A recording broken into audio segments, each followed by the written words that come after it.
Oh, yeah. Is it Monday? It's Monday, right? Is it Monday already? We got episode 7 of Skeleton Crew tomorrow, and Jude Law just blew our freaking minds. This is actually an older interview, but now with only 2 episodes left, it's all that much more important as he might have revealed what's going down not only in episode 7, but in episode 8 as well. We only got 2 episodes left and not a lot of time, so let's dive into all of it. What's up, everybody? How's everybody doing on this fine Monday afternoon?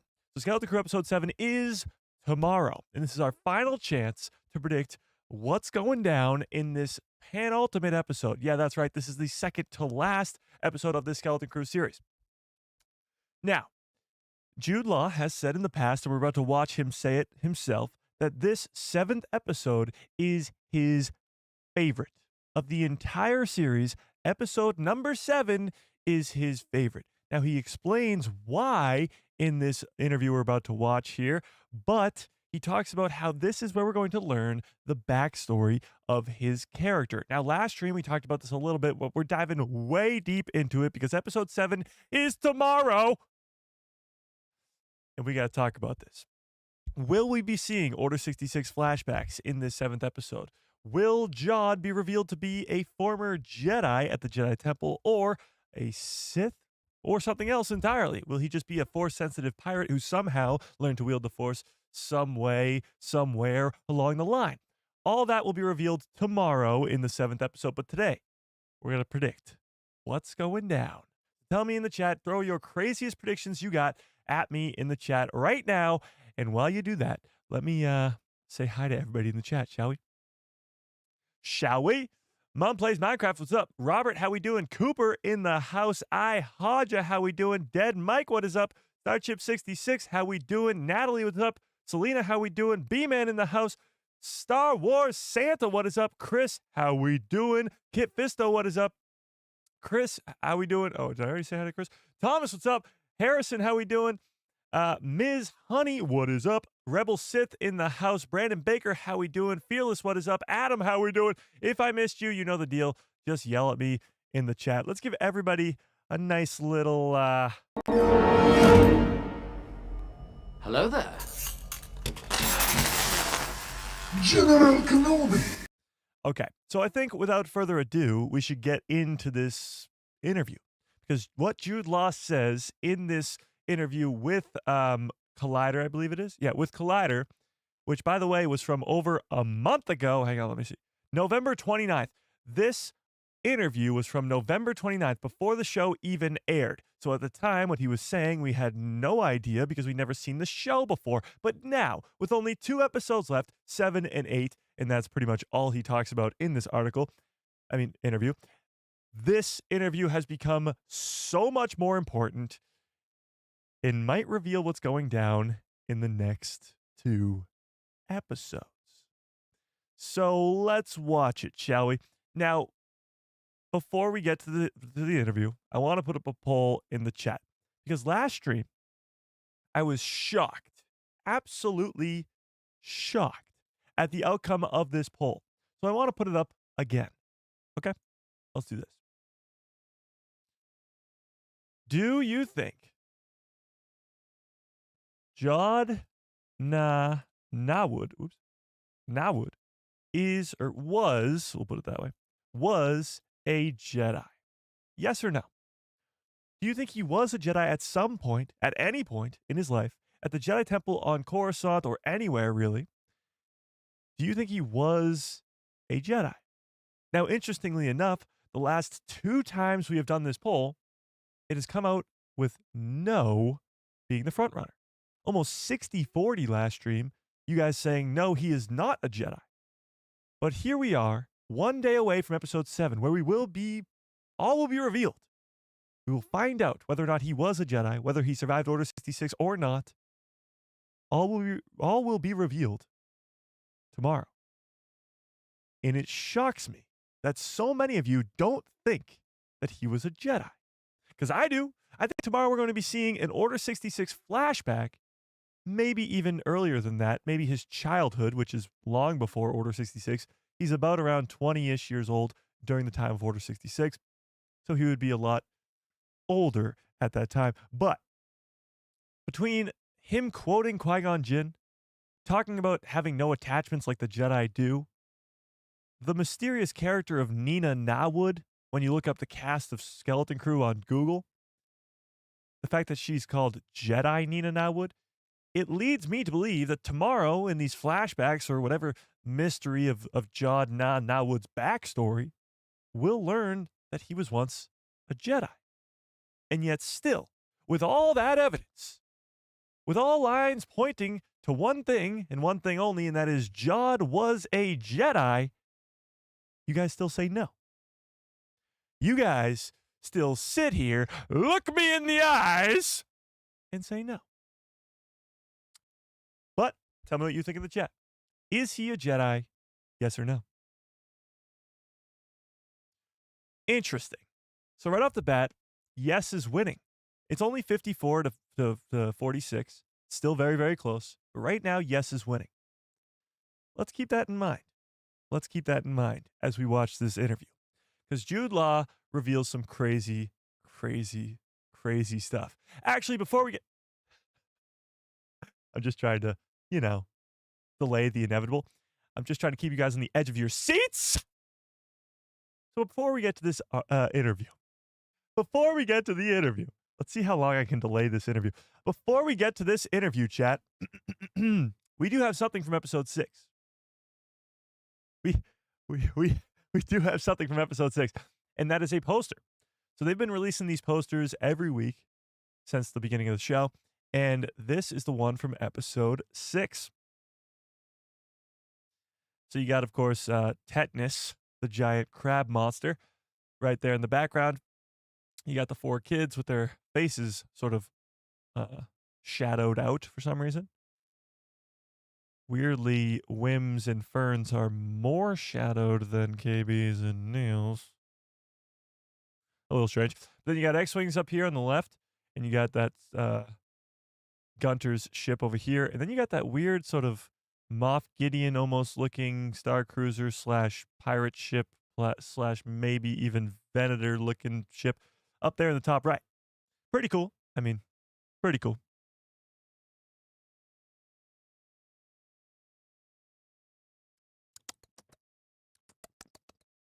Tasty. Okay, but that's about it. That's the poster. How can I delay watching this even more? So, how's everybody doing today? Yeah? How's everybody doing today? Oh my God, do my eyes deceive me? Honey Badger, the return of the king. Honey Badger with a very generous $2 holla says, hello there, Mike. What's up, Honey Badger? How we doing? We missed you. We missed you. Okay, let's stop stalling. Okay. I'm done stalling. I am done stalling. Let's watch this interview. Hang on, I got some timestamps over here. So 3 minutes. 3 minutes is our first time. So this interview with Collider shocked me. I know we've watched it before, but now, with the context, it shocked me. So let's watch this. I'm going to start at 2:50 instead of 3 minutes. So let's watch this. This season is 8 episodes, or series. I don't know if it's going to have a second season. Which is your favorite and why, without spoilers? So the question he's asked is, which episode is your favorite? Now he hesitates because he's only seen the episodes once. But here's his answer. Okay, I've only seen them through once, so that's quite a hard question for me. Because I've got to get it sort of... My favorite one, I think it's 7, because so much comes to a head and you find out an awful lot very quickly about my character. Not that it's all about me, but by doing that, it pushes the relationship with the kids to a whole new level. And it's just got some fun, funky stuff in it too. Can't wait for you to see it. What do you... Yeah, I can't wait to see it either. Okay, so let's talk about this for a second. So he's asked what his favorite episode is. He says episode 7 because a lot is revealed about his character, not that everything's about him. But he also talks about his connection with the kids changes drastically in this 7th episode. What does that really mean? because last time we saw John and the kids together, he stabbed them in the back, turned on them, and took their ship and their droid from them, leaving them sort of stranded on this snowy, mountainy planet. Let's go back and watch this again. My favorite one, I think it's 7, because so much comes to a head and you find out an awful lot very quickly about my character. Not that it's all about me, but by doing that, it pushes the relationship with the kids to a whole new level. So, yes, of course, the relationship to the kids to a whole new level. But before that, he even mentions that this is all coming to a head. All this story that's been told throughout the first 6 episodes is finally coming together. The pirates and John are on their way to At Attin. The kids on this new Onyx Cinder are on their way to At Attin. So all of this is coming to a close. All of this is going to finally come to this big climactic ending. But it's not in episode 8, as Jude Law is so graciously telling us here. It's happening in episode 7.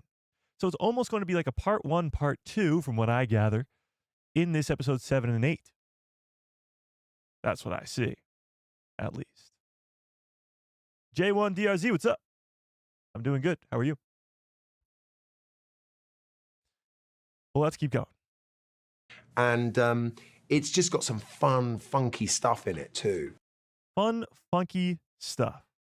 And what could he be referring to when he's talking about fun, funky stuff? We've seen a lot of fun, funky stuff in this Skeleton Crew series. I mean, pirate ports, this weird spa thing on Lanupa.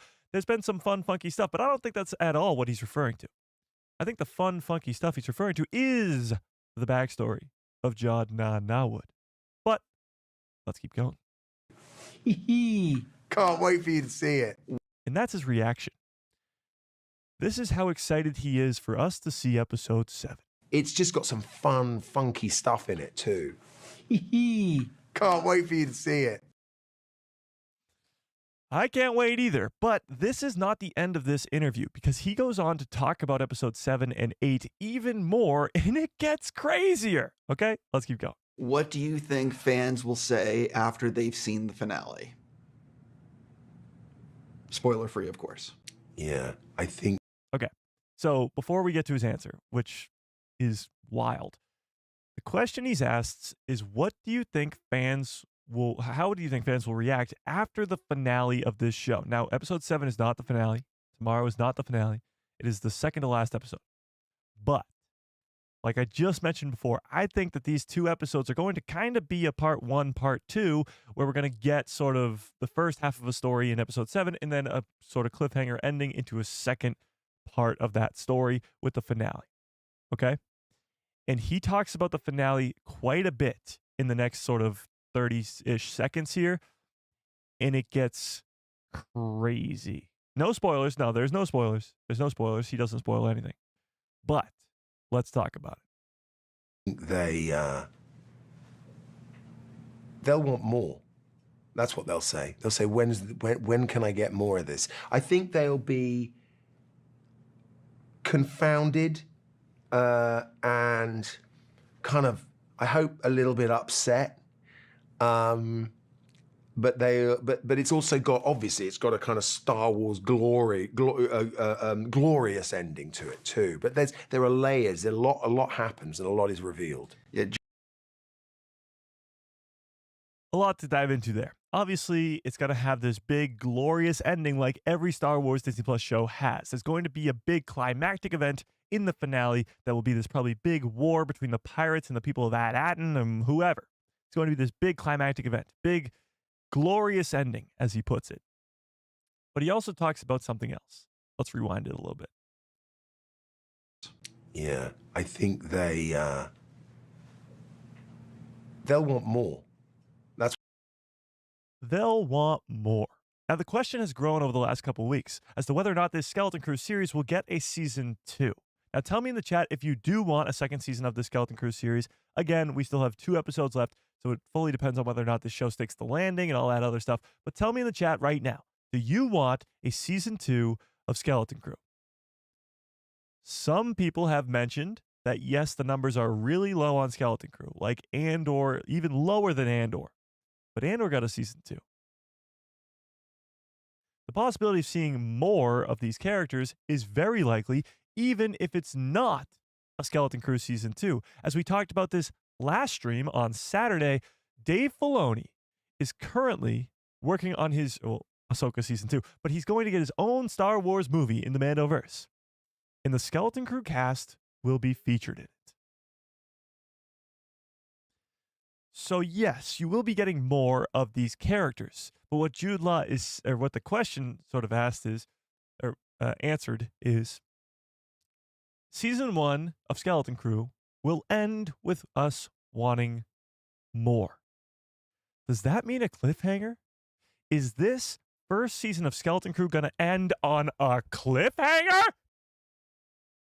I certainly hope not. Because if you look at the horizon for Star Wars projects, you look into the future, the next project in the Mandoverse era, this where the Skeleton Crew takes place, is the Mandalorian and Grogu movie. And that doesn't release till May 22nd of 2026. 2026. For another year and a half, we won't be getting another Mandoverse story. So if this does end on a cliffhanger that does set up the Mandalorian and Grogu movie, then we'll be waiting quite a while to see the outcome of this cliffhanger ending, as it's put. But he goes on to say something, I think, or almost say something that is very, very important. So let's take a look at this again. That's what they'll say. They'll say, when can I? Now, he stutters there for a second, but what I think he's doing is catching himself. Take a look again. More. That's what they'll say. They'll say, when can? It might be a stretch, chat, but I think he was going to say, when's the movie? Because he says, when's the, but he stops himself. And he goes on to say this. Can I get more of this? When can I get more of this? But at first he says, when's the what? The second season? The movie? The Mandalorian and Grogu movie? Where we just talked about you might be showing up in?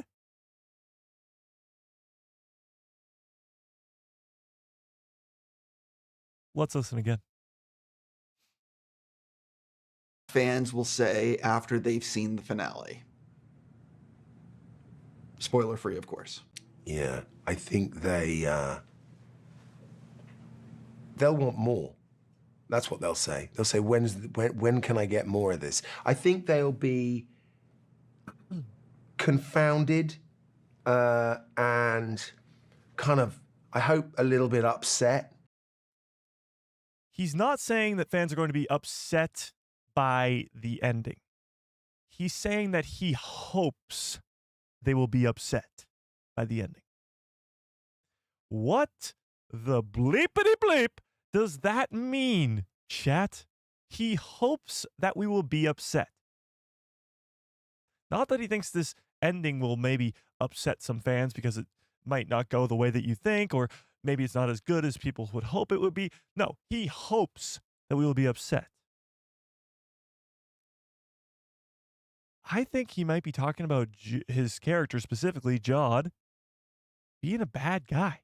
We've talked about this for weeks now, whether or not his character is actually good or bad.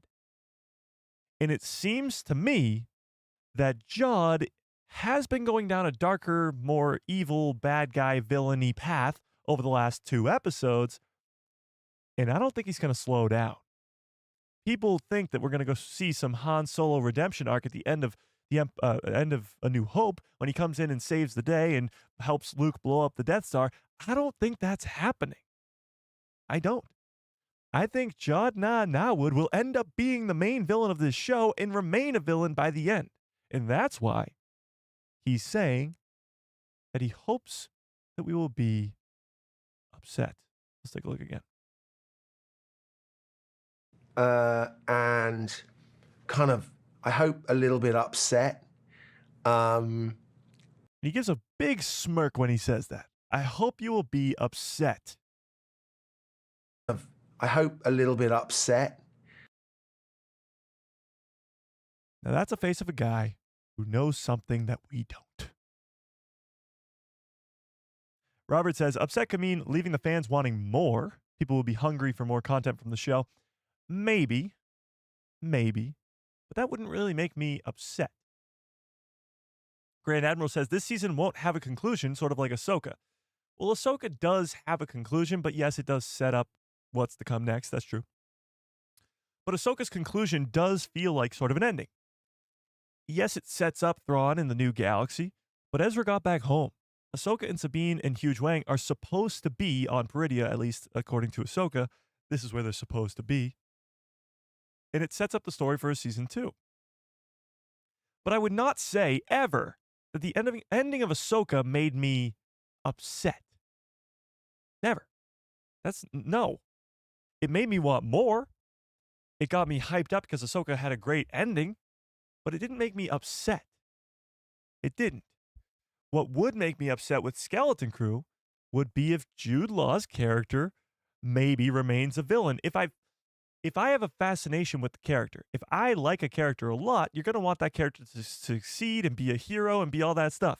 But right now, Jod does not look to be going down that route. And it seems like a lot of fans are under the assumption that he's going to come back around and be the hero, save the kids. And honestly, it makes sense when you think about it, because there's one image from one of the trailers that still remains, and that is this one. Jod is back with the kids on At Attin with the lightsaber on his belt. Now, how this happens, we don't know, because currently he's imprisoned by the pirates. But this frame right here has led fans to believe that Jod will be a hero by the end of this show, back together with the kids, helping them save their home planet from the pirates. I don't think so.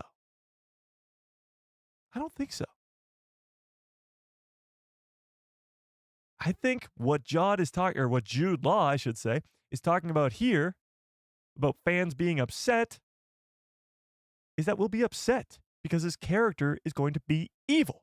I think they'll be confounded and kind of, I hope, a little bit upset.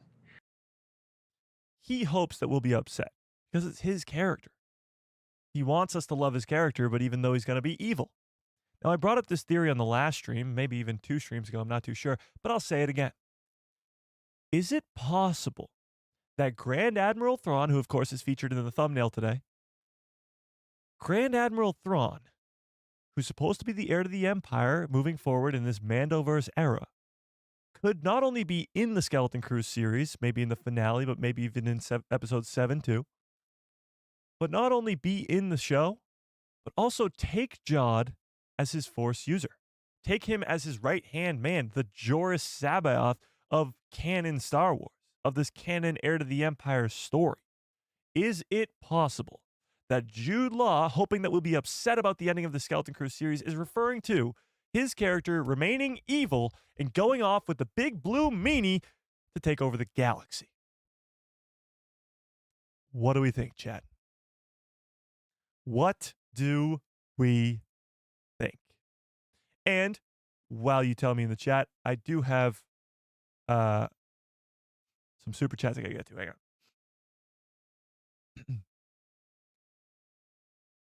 Selena with the very generous $5 holla says, I don't think he meant to hurt the kids. He says he treats them like adults. That is true. But it's not that he was never good to the kids. Think about this season and really think about it hard.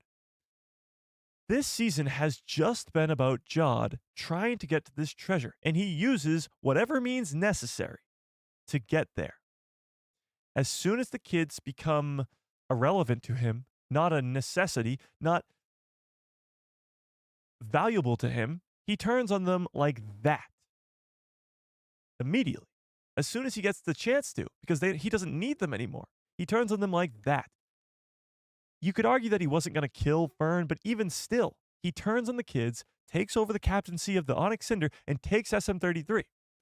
Yes, he was going to imprison the kids and not kill them, but even still, as soon as he didn't need them, he cast them aside.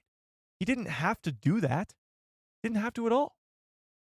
He cares about one thing and one thing only, and that's himself. And I don't think that's going to change. Something drastic would have to happen in the 7th episode for that to change. And I don't think it will. I think by the end of this show, John Nawood will be a villain. And that's why Jude Law in this interview from over a month ago is saying that fans will be upset by the ending. Because fans are going to fall in love with this character, which we did. John is a great new character in Star Wars, Force user pirate, played by Jude Law. It's awesome. But we're going to be upset because he's going to be a bad guy. He's not going to help the kids. He's going to turn on the kids probably again. And we're not going to like him too much in these next couple episodes. But he keeps going. He keeps talking about this finale, and he gives some more information away. So let's take a look at this. But before we do, Darth Raccoonar with a very generous $10 holla. God damn, Darth Raccoonar, I appreciate that quite a bit. Says, hello there, Mike and chat. I respectfully request mind tricks don't work on me, only money, which is true for me, LOL. Or Luthen's full monologue. Is there a limit to the length of an impression? May the Force be with you. Yes, there's a limit. I'm not doing a full-on monologue, but I will do the Watto impression for you. I don't really know a good Watto. How about this, Darth Raccoonar? I will do the Watto impression after we get through this interview, okay? Just remind me later. Okay, so let's keep going. Because he goes on. After he says that we'll be upset about this ending, he keeps going. They'll want more. That's what they'll say. They'll say, when can I get more of this? I think they'll be confounded and kind of, I hope, a little bit upset. But it's also got, obviously, it's got a kind of Star Wars glorious ending to it too. But there are layers. A lot happens, and a lot is revealed. Yeah. A lot happens, and there are layers. This isn't going to just be a kids get back safely to At Attin. Done. We did it. End of story. No. This Old Republic mint is going to be extremely important. Not only because it's Old Republic, but because whoever's in control of it is going to have control of the ability to print money. And if Thrawn gets that ability, he can fund his army, become the heir to the Empire. If the New Republic gets that the Old Republic mint gets that power to control money, then they will become so much more powerful too and have a bigger hold across the galaxy. That's why I don't think they're going to get it, because they don't have a big hold in the galaxy, at least not for long. And if the pirates get it, well, then they can just print all the money that they want. So that's one big thing. Then you have the whole thing with the supervisor, because that's extremely important, as we can tell from this one frame from one of the trailers we haven't seen yet. That is Fern's mom, Wim's dad, in the supervisor's tower on At Attin. And whatever they're looking at is concerning. Fern's on the brink of tears right now. Wim looks like he's mad or confused or whatever. Her mom looks really shocked. Dad looks really shocked. Whatever's going on in this supervisor's tower, whoever the supervisor really is revealed to be, will be extremely important. Extremely. Coy, you have this scene saved on your phone? Nice. Jason, what's up? So whatever this supervisor character is, in all these layers that Jude Law is talking about here, it's going to be a crazy ending. It's not just a kids get back safely home, happy ending. No. There's layers to this thing. What's going on in the galaxy at the time between the New Republic and Grand Admiral Thrawn and the remnant of the Empire is going to play a role in this show. The outside of this Star Wars galaxy will play a part in the rest of this season. I can pretty much guarantee it at this point. It will connect to everything else, especially after we heard that these Skeleton Crew cast members will be involved in Dave Filoni's Star Wars movie. But he keeps going.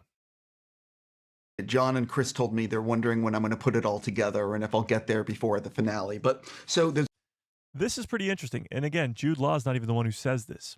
Glorious ending to it too. But there are layers. A lot happens, and a lot is revealed. Yeah, John and Chris told me they're wondering when I'm going to put it all together and if I'll get there before the finale. But so the interviewer, who's by the way, his name is Steve from the Collider. Steve from Collider, he says that he sat down with John and Chris John Watts and Christopher Ford, the two creators of the Skeleton Crew series, and they said they wonder if he's going to put it together before the end of the show. Which means if we use our brains a little bit, then we might be able to piece it together as well.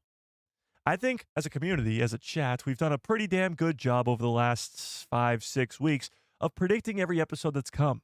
I feel like for the most part, we've gotten a lot right. I mean, from episodes 1 and 2, we knew that they were going to leave the planet, whatever. Episode 3, we knew that Kim was going to be in it. We knew that what her role was kind of going to be. Episode 4, we knew it was going to be a Neil-centric one. We knew we weren't going back to At Attin. We didn't know that we'd be going to At Akron, but still, we knew a little bit.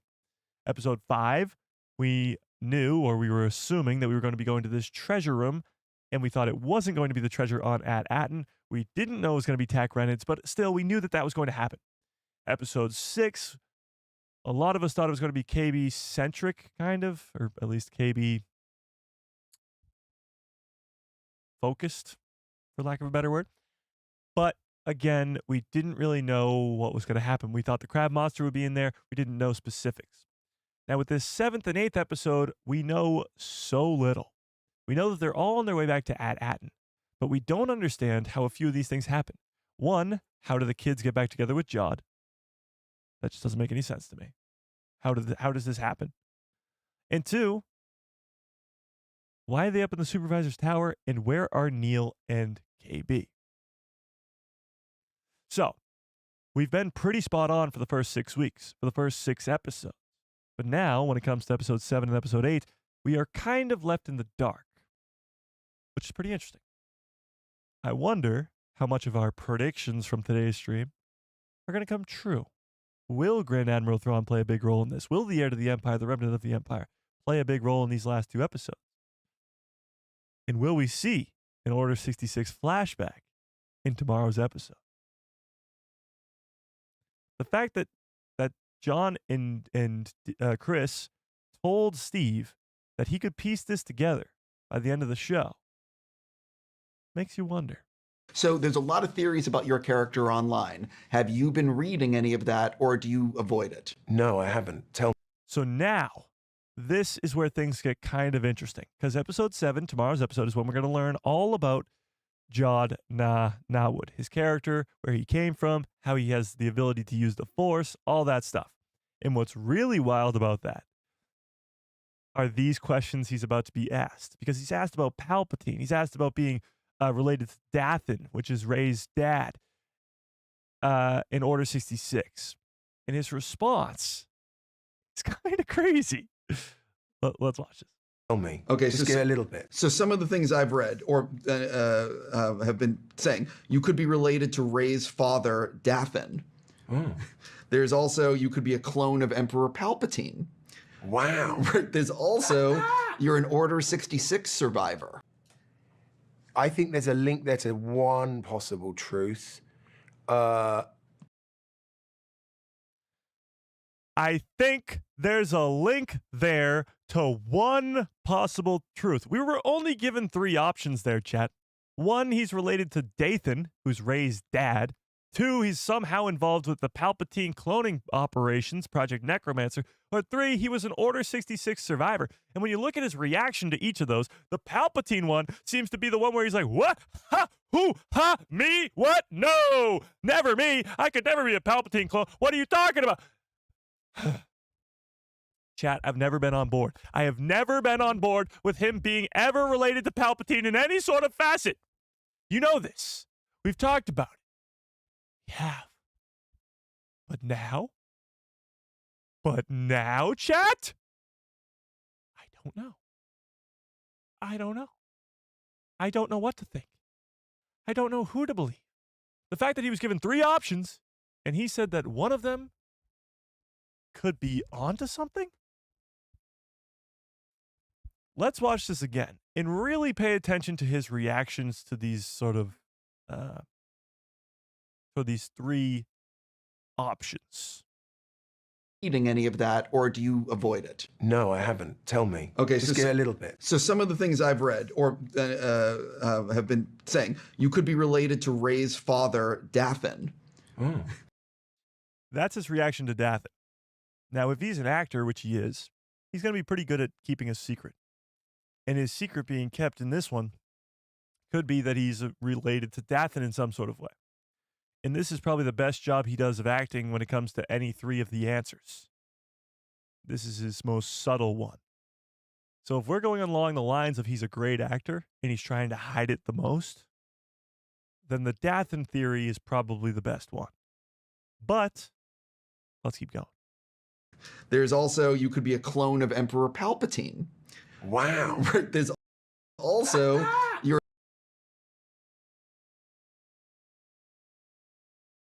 There's also, you could be a clone of Emperor Palpatine. Wow. There's also,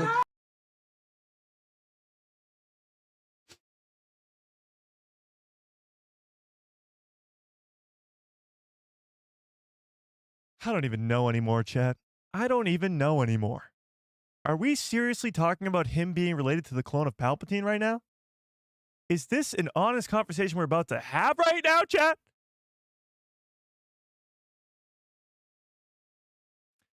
Again, I have never been one to say that Jod Nawood would ever be anything close to a clone of Palpatine. But his reaction here, man, his reaction,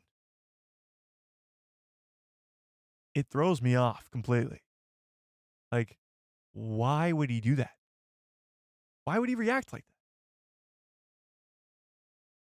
that? The fandom would be so mad. I agree with that. I agree. I think they would.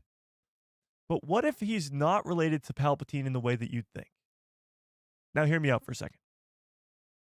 We know that Palpatine, in The Rise of Skywalker, is a cloned body of Palpatine. And it's a degrading body because he's not able to hold the Force-sensitive essence of Palpatine, so it's just a crippling body. What if, because we haven't seen Snoke yet, we don't know if Snoke has been created yet.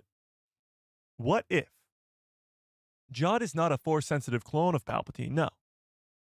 But he's somehow related to the creation of the Force-sensitive clone of Palpatine, or even Snoke in general. That's a possibility. Because his response to one of these three things is not that it's correct. He's not saying that, yes, he's either Dathan, related to Dathan, or he is Dathan, or he's somehow related to Palpatine's cloning operations or an Order 66 survivor.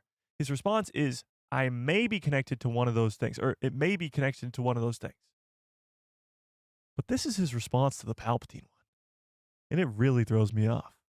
Well, let's keep watching. Let's watch the third question. Palpatine. Wow. There's also, you're an Order 66 survivor. I think there's a link there to one. Hang on. Does this cut? I think there's a link there to. I thought it cut for a second. Like he said something he wasn't supposed to, and then they had to cut it out. You're an Order 66 survivor. It might, but maybe not. I think there's a link there to one possible truth. I think there's a link there to one possible truth. He's only asked 3 questions. And of those 3 questions, he says that one of them has a link to a possible truth. Now, to me, the most likely of these 3 questions to be a likely possible truth would be Order 66, a survivor of Order 66. But to that, still 50-50 right now. 50-50 on this poll. 50% of you say no, you don't think that he's an Order 66 survivor. So if he's not even a Jedi at all, well, then which one of these options is true? Let me rewind to see what his response is again. There's also, you could be a clone of Emperor Palpatine. Wow. There's also, you're an Order 66 survivor. I think there's a link there to one possible truth. The fact that he even said that one of these 3 questions has a link to a possible truth is pretty revealing, because there's only 3 questions asked, 2 of them about Palpatine and 1 about Order 66. likely one of those three things is to come true in tomorrow's episode. The backstory of Jod Na Nawud will be revealed tomorrow. And whether it's Order 66, or he's some type of clone of Palpatine, or somehow involved in the cloning of Palpatine, that will be revealed tomorrow. That's crazy. Now, there's even more to this, because we read this article the other day, but it's so important that we're going to read it again, or at least we're going to read the good part again. This comes from Entertainment Weekly, and this article comes from December 11th. So December 11th is a few weeks after that interview that we just watched. But when asked about Jod Na Nawud's backstory, about him being Force sensitive, Jude Law has this to say. So with Entertainment Weekly, their question was, in bold here, now that we've learned your character's true identity as Jod Na Nawud or Captain Silva or Crimson Jack or whatever we want to call him, what can you say in terms of his background as a Force user? So this is what he had to say. That doesn't really come out until right near the end, which, by the way, chat, we are right near the end with only 2 episodes left. When you really get an insight into his backstory and why he may be a Force user and is Force sensitive. Not how did he learn to wield the Force, but why he may be a Force user. That wording-wise could lead you to believe that he's a clone version of Palpatine. He didn't learn to become a Force user. He didn't learn from the Jedi Order. This is just why he is a Force user. But hey, maybe I'm looking too far into it. And it was a detail that was always there.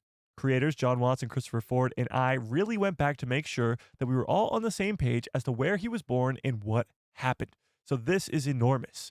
What happened to him as a kid, what happened to him after he was born and where he grew up is so extremely important to his character, to the story that we're going to be told in the last 2 episodes. What he goes on to say here, we've talked about for the last couple of weeks, is so damn important, as he says this. And it's kind of interesting, but a very revealing page in his past, I would say, is that he is not someone who had a childhood. Now, we've been talking about this like he hasn't had a childhood or didn't have a childhood because he was taken away by the Jedi as a youngling and became a warrior for his whole life. Or maybe he was taken away by pirates and became a pirate for his whole life. Or maybe he was taken away by a Sith Lord and became a Sith Lord for his entire life. We never really explored the possibility that him not having a childhood was because he was born an adult, or at least accelerated aging. We've seen clones a lot in Star Wars. I mean, there's a whole frickin' army of them. We've seen clones quite a bit. Clones of Palpatine, clones of Moff Gideon, clones of Jango Fett. A lot of them. But is it possible that what Jude Law is talking about here, the possibility of Jod Na Nawud not having a childhood, is not because it was taken away from him, because he was taken away from his home, but because he was never actually a child?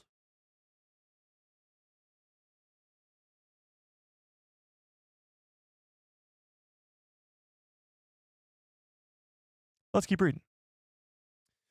He's someone who kind of had his childhood snatched away from him. Now, this leads me off of that theory. This brings me back to the Jedi snatching kids away from their homes at a very young age and becoming a Jedi against their will, almost. The Acolyte did this, and I know as soon as you hear the name The Acolyte, a lot of you go, ew, no, gross. But hear me out. The Acolyte showed the downfall of the Jedi, because by the time of the prequel trilogy, the Jedi are not a good organization. Let's be real here, chat. They've gone from peacekeepers, people who are supposed to keep the peace across the galaxy, to generals in a war. Not only that, they allowed Palpatine, the Sith Lord of the only Sith Lord of the freaking galaxy, take over the Republic, take over the Senate building that's right down the street from their temple on Coruscant. They didn't even notice. And they also had the Chosen One, Anakin freaking Skywalker, in the palms of their hands. And they let him slip away. So the Jedi Order, by the time of the prequel trilogy, is so insanely corrupted by the dark side, so insanely broken, that it's possible that Jod sees it that way too. Just like Qui-Gon did, just like Count Dooku did, just like Anakin did, just like Ahsoka did. Maybe Jod saw it that way too. So when he looks back on his time with the Jedi Order, he doesn't see it as a good experience. He sees it as his childhood being snatched away from him.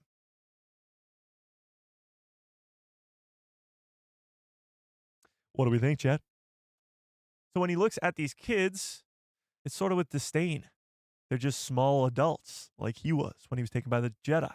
He becomes an adult very quickly. Why don't they understand that they've got to get on and survive? Survival. What do we think, chat?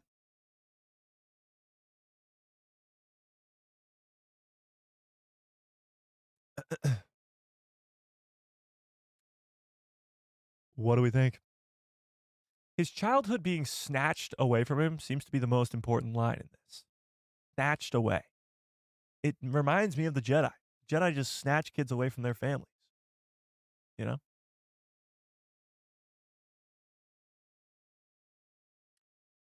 Charlie says he might be a humble pirate making his way through the galaxy, but then when did he learn to wield the Force? Job was kidnapped by the pirates, but again, when did he learn to wield the Force? Anakin to Yoda, I'm having terrible dreams. Yoda, walk it off. Literally. The Jedi Order in the prequel trilogy is not the greatest. No. Harrison thinks that Jod was expelled from the Jedi Order, so it's possible that Jod is very similar to Ahsoka Tano, as Ahsoka was also expelled from the Jedi Order, and when she was asked to come back, she was like, nah, I'm good. And maybe Jod is the same way. Maybe. Cad Bane kidnapped Jedi kids? That's true. That is true. He kidnapped them before the Jedi had a chance to kidnap them. Yeah. He is Broom Boy. Well, Broom Boy is not alive yet. So no. Yeah.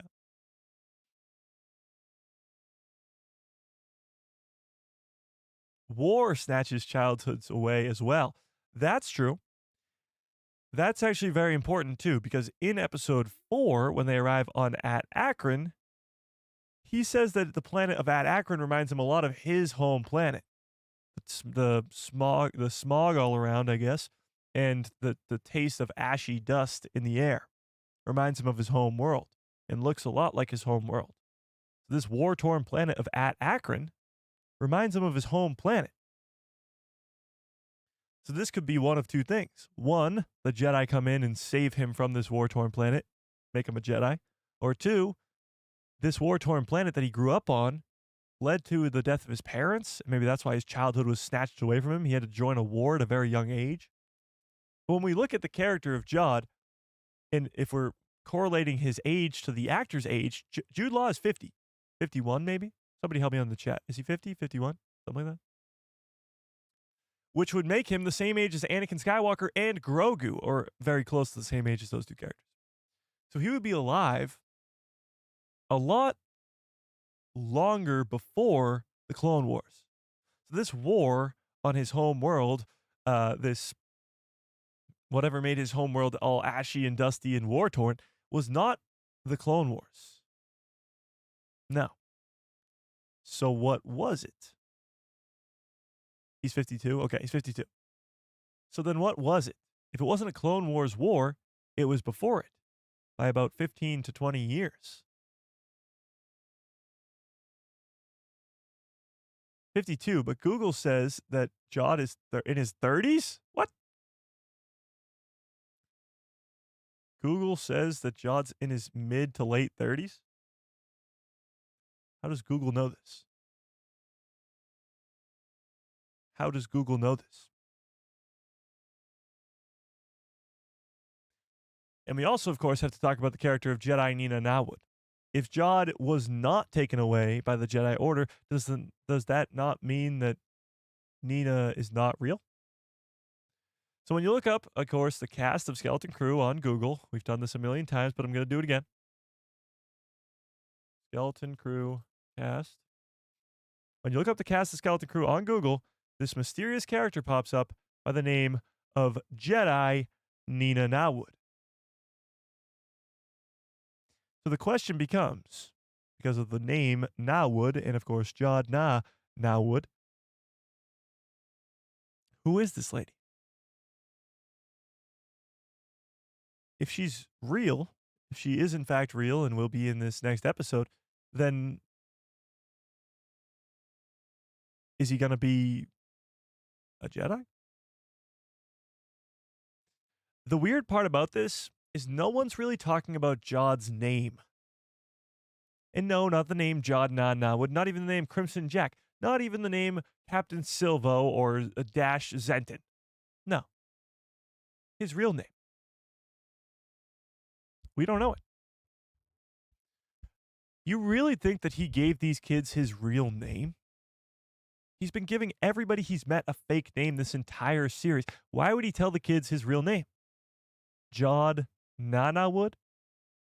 I think a few possibilities could have happened here. One, he was a Jedi at one point who survived Order 66, and his master's name was Nawood, and he took it to tell these kids as an alias. It's a possibility. But what nobody's really talking about here is what his real name could be. What if Jude Law is playing a character that we know in Star Wars? Now, I'm not saying like Cal Kestis, like some people believe he could be playing a live action version of Cal Kestis. I don't think he is. But what if he's playing somebody we know? Maybe a familiar character from the Clone Wars, a young kid during the Clone Wars, or a teenage kid, Padawan, whatever, apprentice during the Clone Wars. Or what if it's a Legends character that we've never seen in canon before? Or what if it's a canon character that we've never seen in live action before? I don't think we know Jod's real name. And I think when it's revealed, it will be a big reveal that no one's talking about. His real name is going to be important because it might be one that we recognize.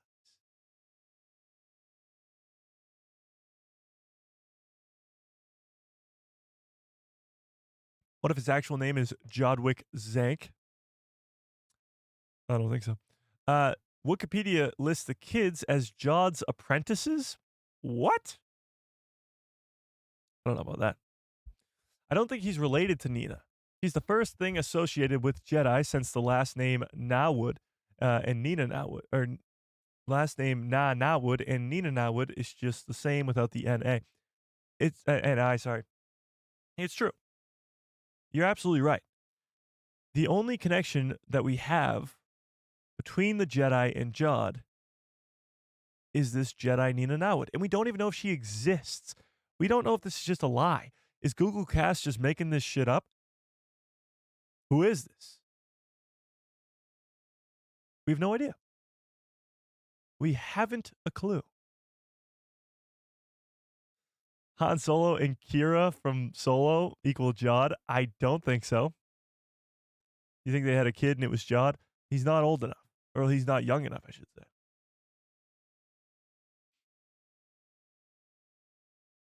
Oh my God, was he frozen in Kenobi? No. No. No. Alex says, Jod is Lux Bontari?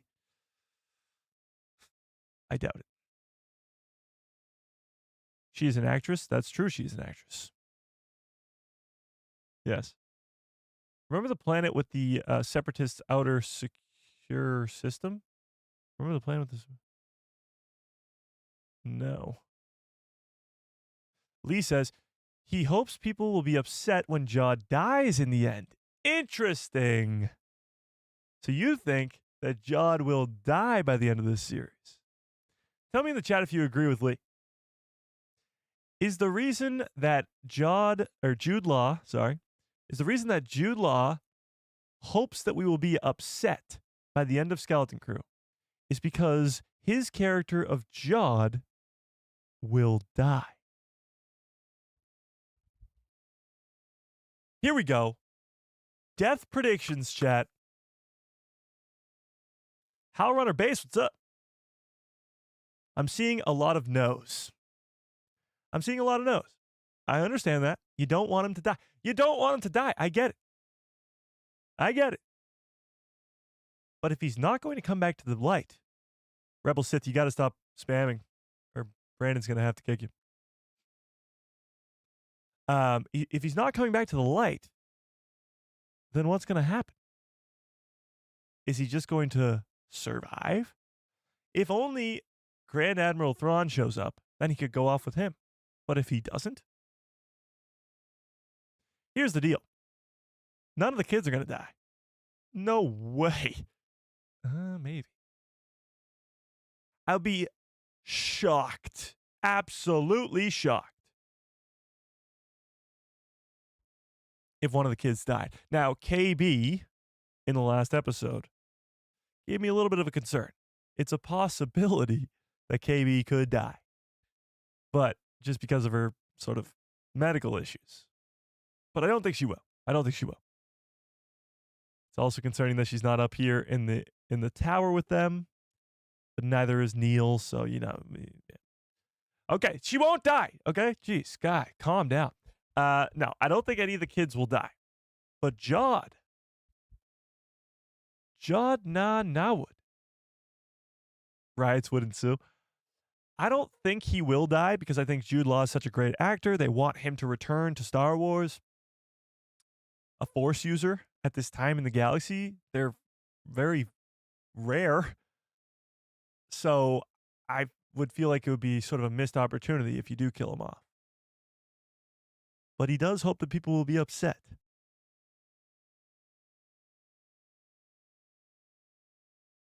He will die in episode 7? Oh my God. Holsaw, what's up? Hollow Saw, sorry. Holsaw? Holsaw? One day, KB will have the metal fuse in her head replaced with a kyber crystal, I'm calling it. She'll be powered by a kyber crystal? I don't know if that works. I don't know if that actually works. Think the new ship without the hull will play a role as a recognition to the others? What?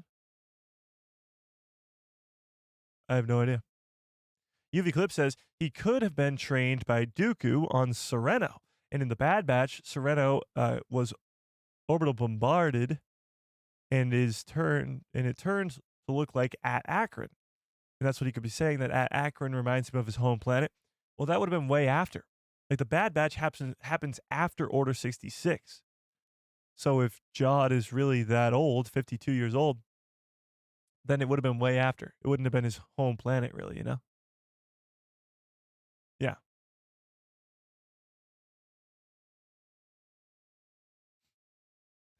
Thanks, Lee. I appreciate it. Is Chopper on? I don't know. Chopper, you on? He's mad that he's not in this show.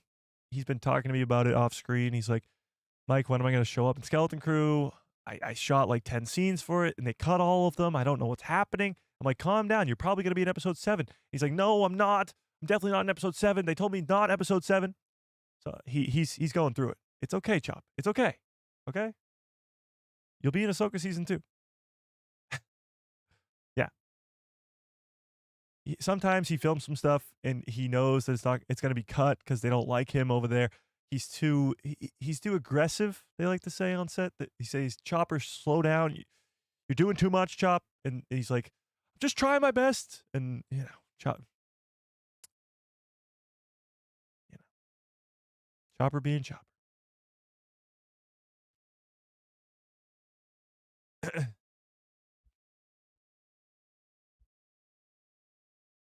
Mr. Simpson says, maybe he will lose a leg and use the lightsaber as a peg leg. I don't think that's how a lightsaber works. No. KB for Jason Sindula's new boyfriend? Oh my God. Or girlfriend, I guess you mean. Yeah.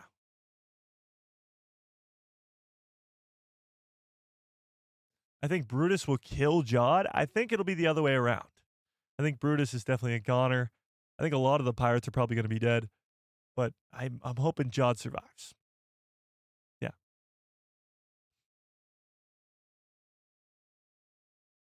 If anyone dies, it's Brutus by the airlock. I hope it's by a lightsaber. But, yeah. Yeah.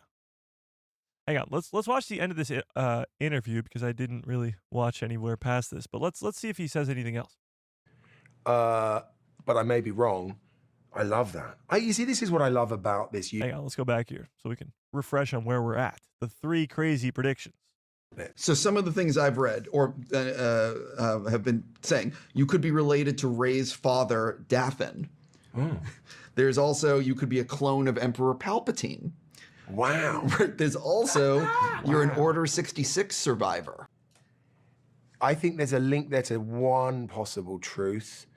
Do you think they stopped that? Because it's cut weird.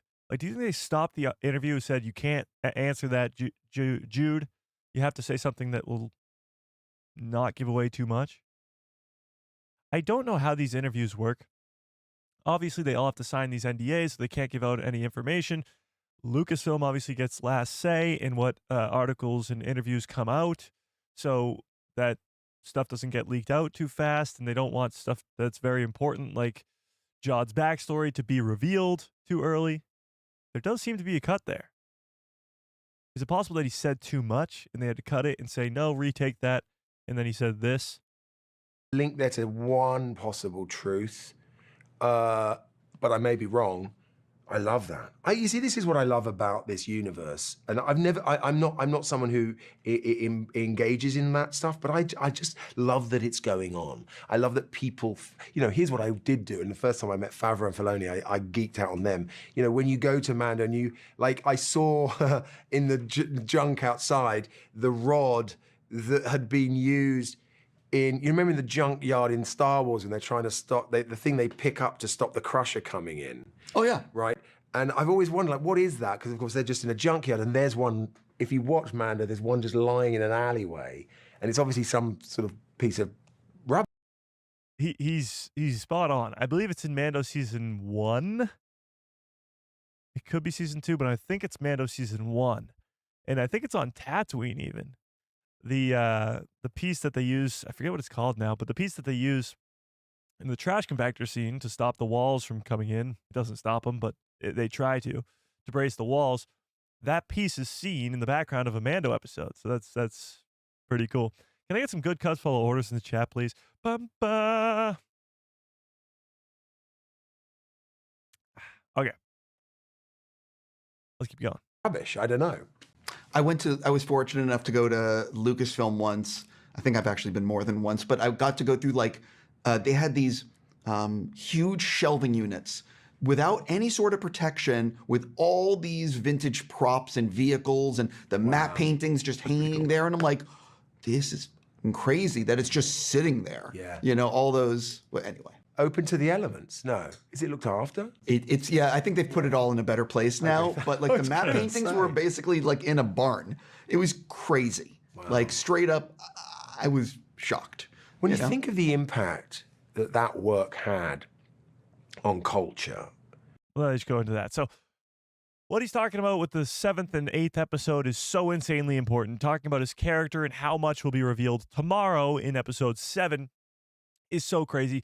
Of course, the finale is going to be wild. He talks about this glorious ending like Star Wars always tends to have, but he also says that we might be upset when it comes to the ending. Actually, he hopes that we will be upset, maybe because the character dies, maybe because the character ends up still being a bad guy. Will we see Order 66 flashbacks? Will he be related to a clone version of Palpatine? Well, tell me what you think in the chat. Throw in your craziest predictions for episode 7 of the Skeleton Crew show in the chat right now. Okay. So I honestly think that, yes, he is a Jedi, and we will be getting an Order 66 flashback tomorrow. But not only that, I think it's likely, pretty highly likely, that he will remain a bad guy. That Jod will stay a villain for the rest of the show. But tell me what you think in the chat, please. Okay, let me, I missed some super chat, I think. Oh, Alex with the 7-month membership. Holy crap, Alex, I appreciate that quite a bit. I also missed Darth Plagueis Lives with a very generous $5 holla. Says, so episode So episode 7 could be insane? Question mark. Jude Law's excitement has got me excited. Yeah. I mean, Jude Law, he's an excitable guy. But his excitement in this interview, does have me excited as well. Absolutely. Yeah. Okay, let's do that Watto impression, shall we? Shall we?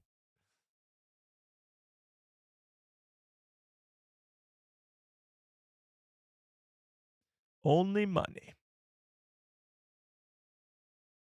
Saying which, Why is that such a horrible quality video?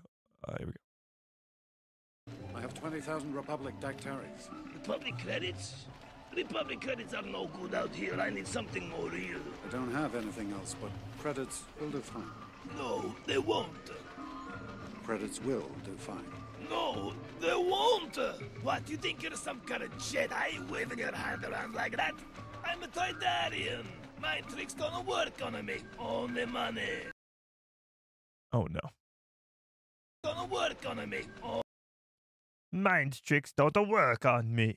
Only my. How do you make that noise, Watto? Hang on. I'm a Toydarian. I'm a Tridarian. What? My tricks. Hang on, Chad. My tricks don't work. Mind tricks don't work on me. He's got like this mind tricks don't work on me. It's almost like a Jamaican accent, but it's very like that. I'm a Toydarian. I'm a Tridarian. I don't know how to make this voice. Gravel? I don't know how to put gravel in my mouth. Hang on.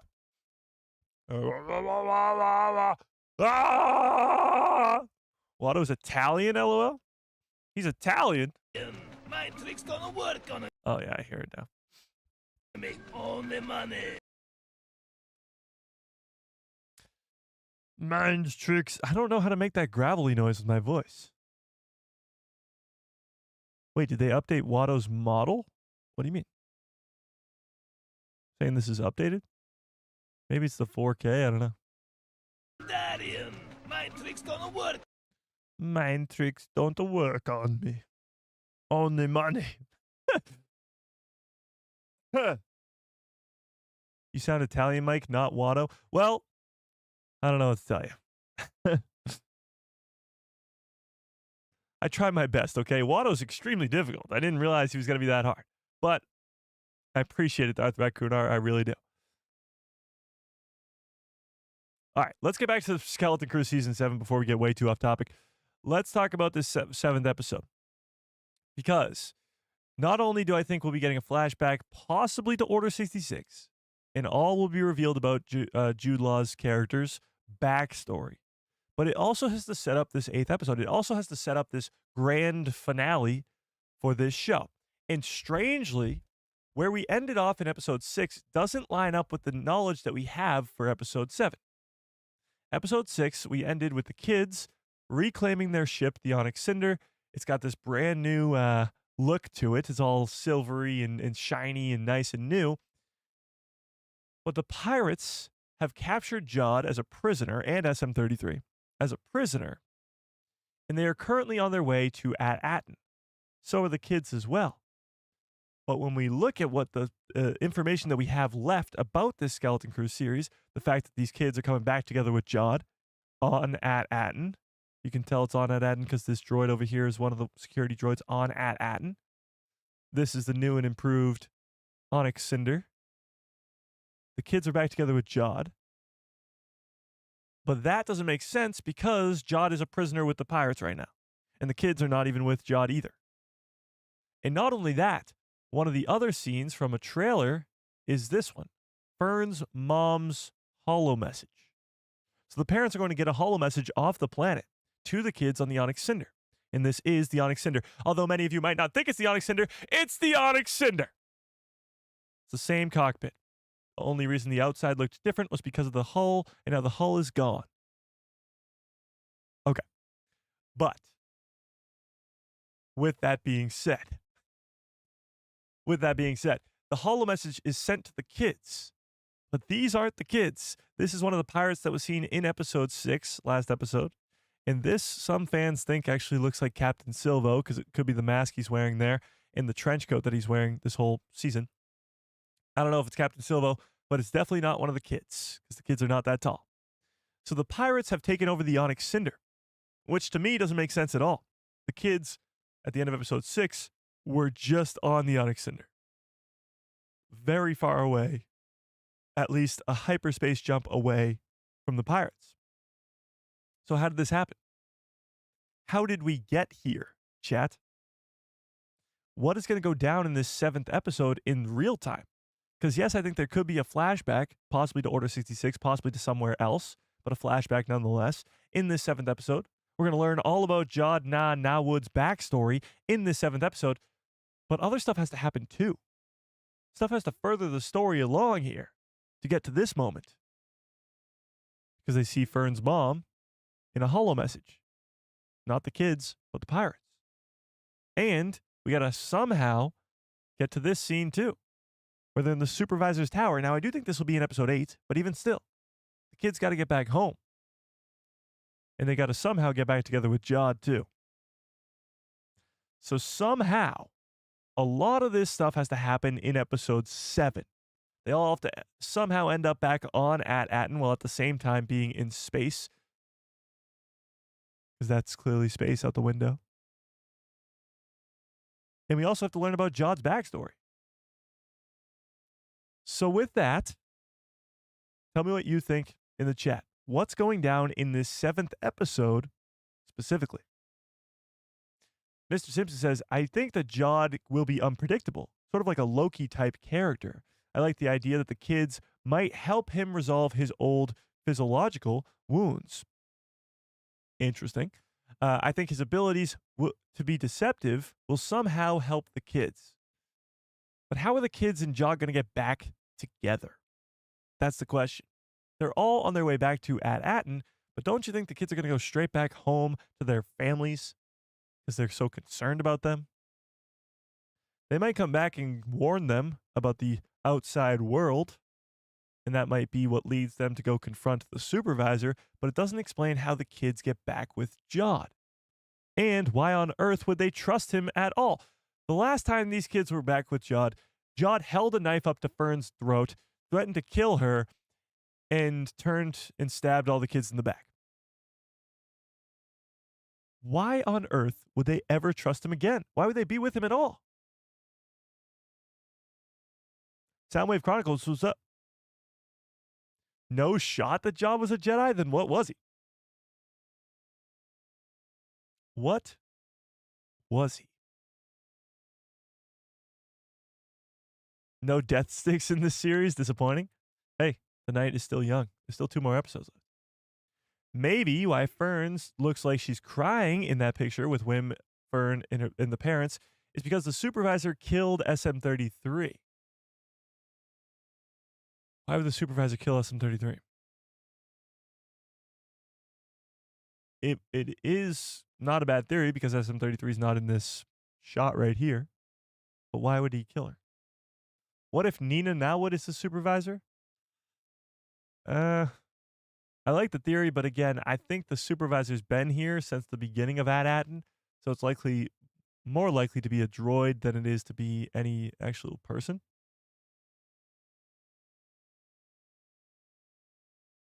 Yeah. Lee says, Jude gets sent out the airlock, but is saved due to the Leia Force, and the kids catch him on their way past. Interesting. But why would Jude be sent out the airlock if he brought them to At Attin where the Old Republic Mint is? I think we were going to get a small backstory of Jude, but definitely not the whole episode. I think that Nina Nowwood is the name that he took. Is the name that he takes because he takes a lot of people's names. That's true, but the Jedi, Nina Nowwood, must have a significance on his past. Possibly the one who trained him in the Force, whether it be with the Jedi Order or after the Jedi Order. And I agree with you. I don't think the whole episode for episode 7 will be about Jude's backstory, but I think a lot of it will be. Yeah. So the supervisor might be Tack Renid. Well, Tack Renid died. I mean, that was made pretty clear. I would be shocked if it was him. Yeah. Seriously, Star Wars, what's up? Says, hey, Mike. I thought Jod was just a child of a Jedi who survived Order 66. It would be too late. Jod is 52 at this point. At least the actor is 52. So wouldn't that make sense that he'd be 52 too? And Order 66 was only 28 years ago. He'd be about 24. So how would he be a kid of a Jedi? Also, Jedi aren't supposed to have attachments. So he wouldn't be a kid either. Yeah. I think Skeleton Crew is inspired by Peter Pan's story. Oh, it 100% is. Yeah. A lot of parallels there. Did he die, though? Did who die, though? If you don't see the body, did who die? Oh, Tack Rennet. Oh, okay. Did he die, though? Well, yes, there's no body, but from what SM33 explains, his concubine, his mistress, to put it lightly, is the one who kills him, stabs him in the back. And his last sort of get back towards his crew is to crash the ship, the Onyx Cinder, into the planet of At Attin, killing the rest of his crew. So we are led to believe that he died.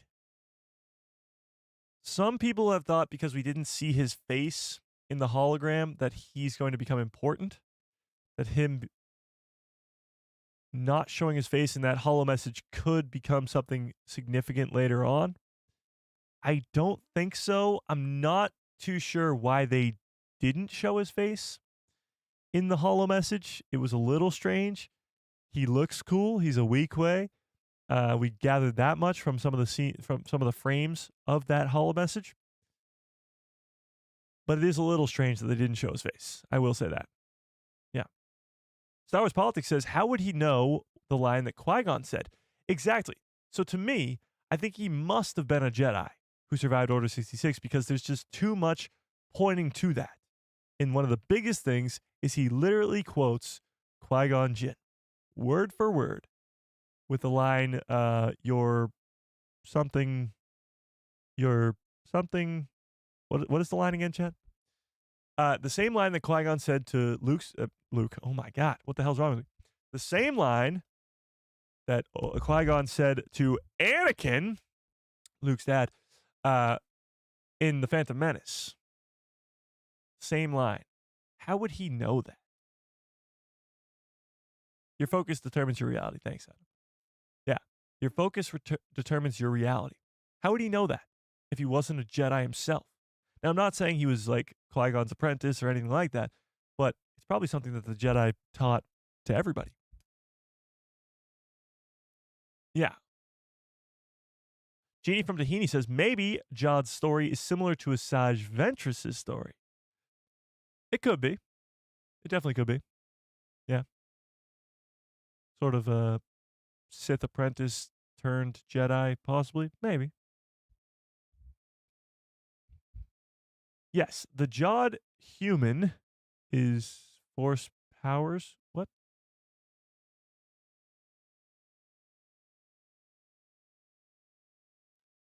I am very lost on that one. SM33 has lied or not fully told the truth a lot. And I feel like he could be doing the same when talking about Tack Rennet. And he could be the supervisor telling him to stop the kids and the pirates from reaching At Attin. That would be insane.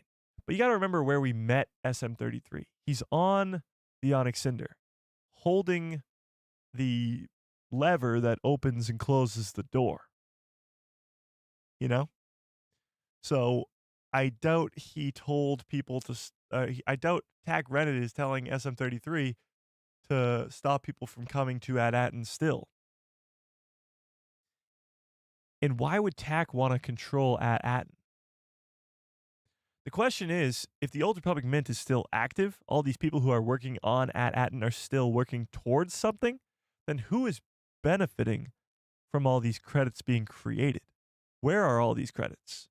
Are they just being stored away on At Attin? Or are they being shipped off-world or picked up from an off-worlder like the Old Republic? I'm not like the Old Republic, like the New Republic, or like the Imperial Remnant.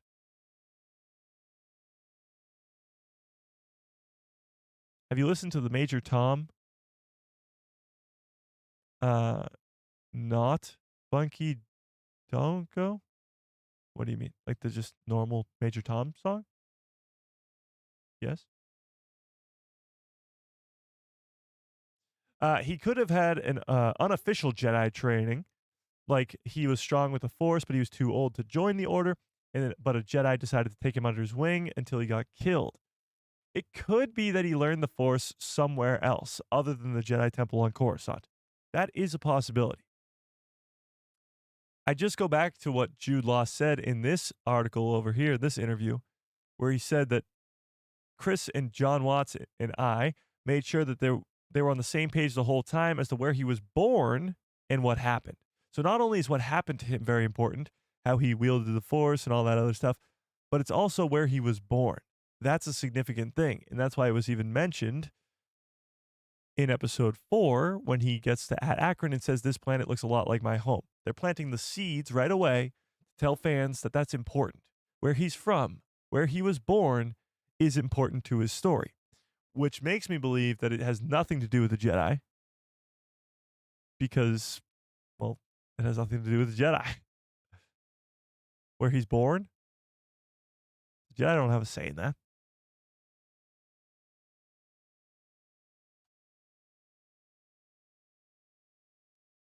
Yeah.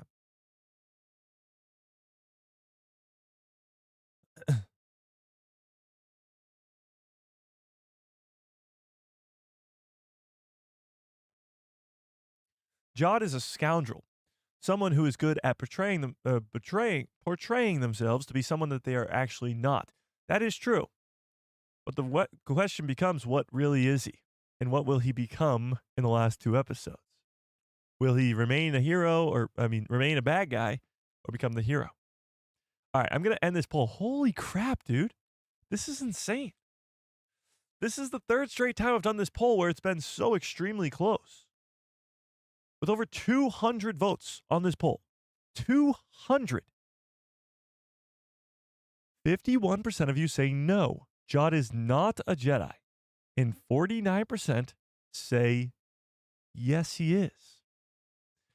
So with pretty much 20 or 30-ish hours until the show airs, this 7th episode where we will learn the backstory of Jod Nawood when that episode airs, with only 30 hours to go until we finally realize who Jude Law is really playing here, whether it's a Jedi or something else, we have no idea.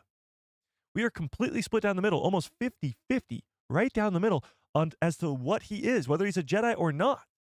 We don't know. That's crazy. We're 6 episodes into the show. We've had so much time with this character of Jod, and we have not a clue. The writing on this show has been incredible.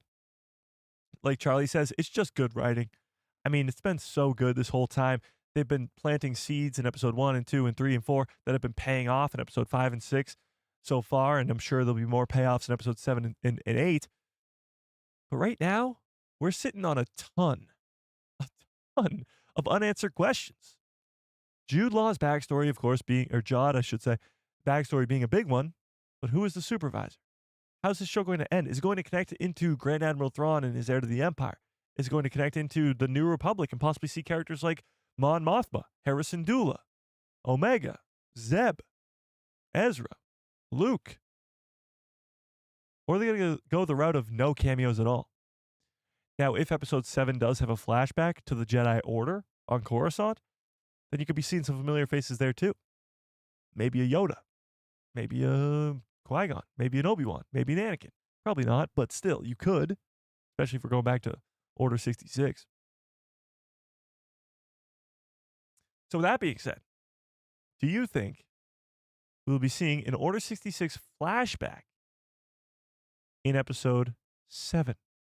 I'm actually going to pull this one up. Let's pull it up. Do you think we will see Order 66 flashback in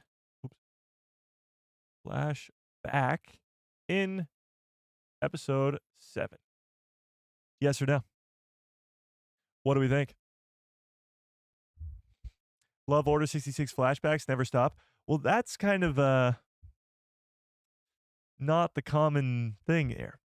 Some fans actually really don't like the Order 66 flashbacks. They think there's too many of them. I agree with you, Soundwave. I think that Order 66 flashbacks are amazing, and the more we get, the better.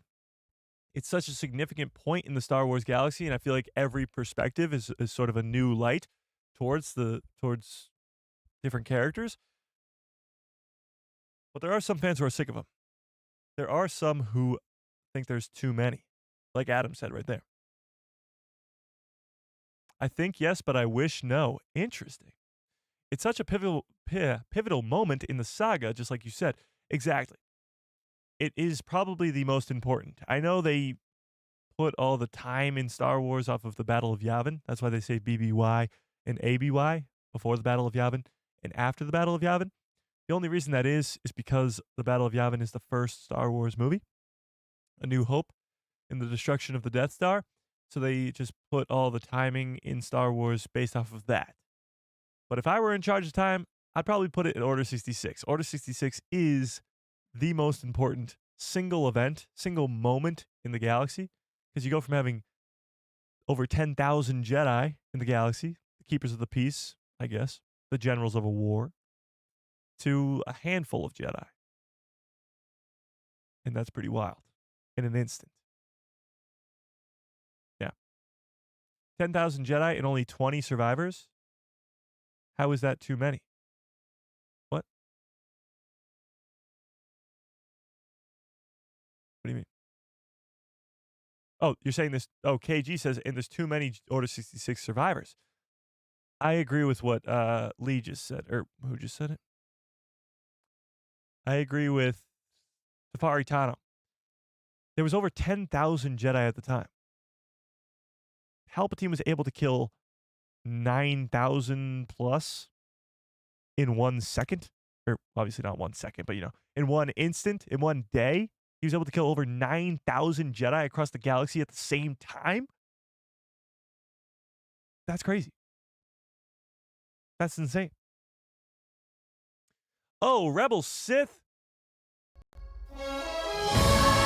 Welcome to the people who love Star Wars.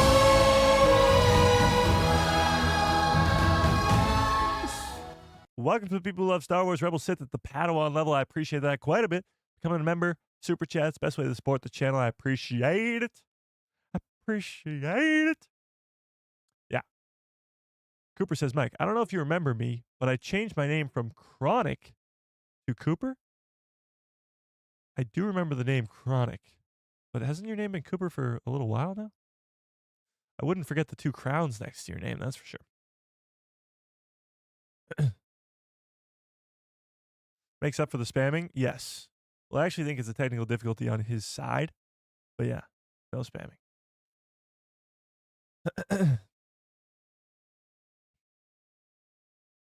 Like, yeah, say what you will about Mando Season 3, but we got the Order 66 flashback, which was really cool. Even the one in Kenobi with Reva. Exactly. Even the flashbacks from not so good seasons or not the best seasons are amazing. Yeah.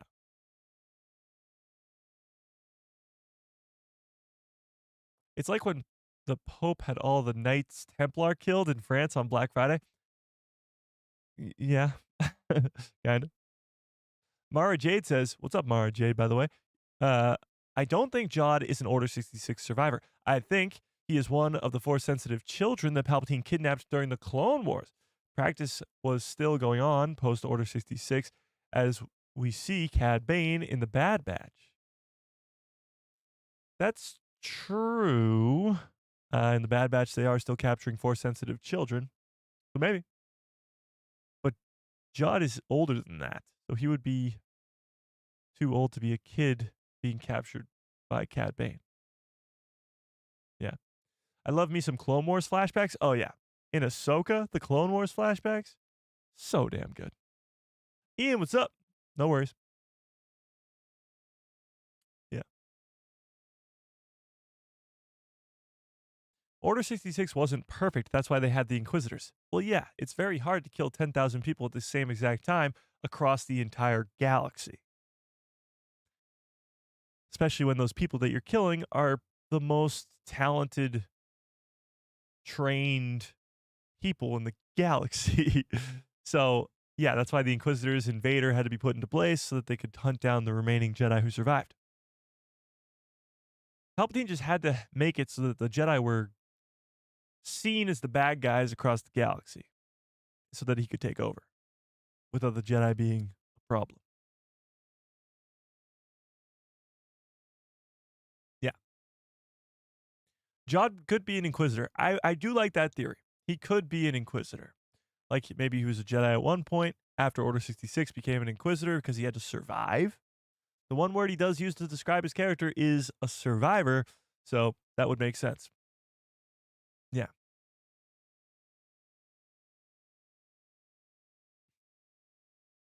Rebel Sith says, I hope we get a flashback in episode 7. No, I just, what?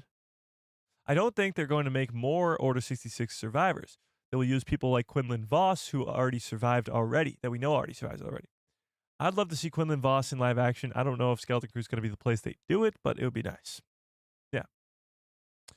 Are they going to rename the Onyx Cinder because it has such a new shiny look? I don't think so. Still the same ship, so I doubt it. Yeah. UV Clip says, remember how Mando had flashbacks of him getting saved by the Mandalorians? What if Jod has one where he's saved by the pirates and his mother and runaway Jedi, Nina Nawud, died by the pirates? Interesting.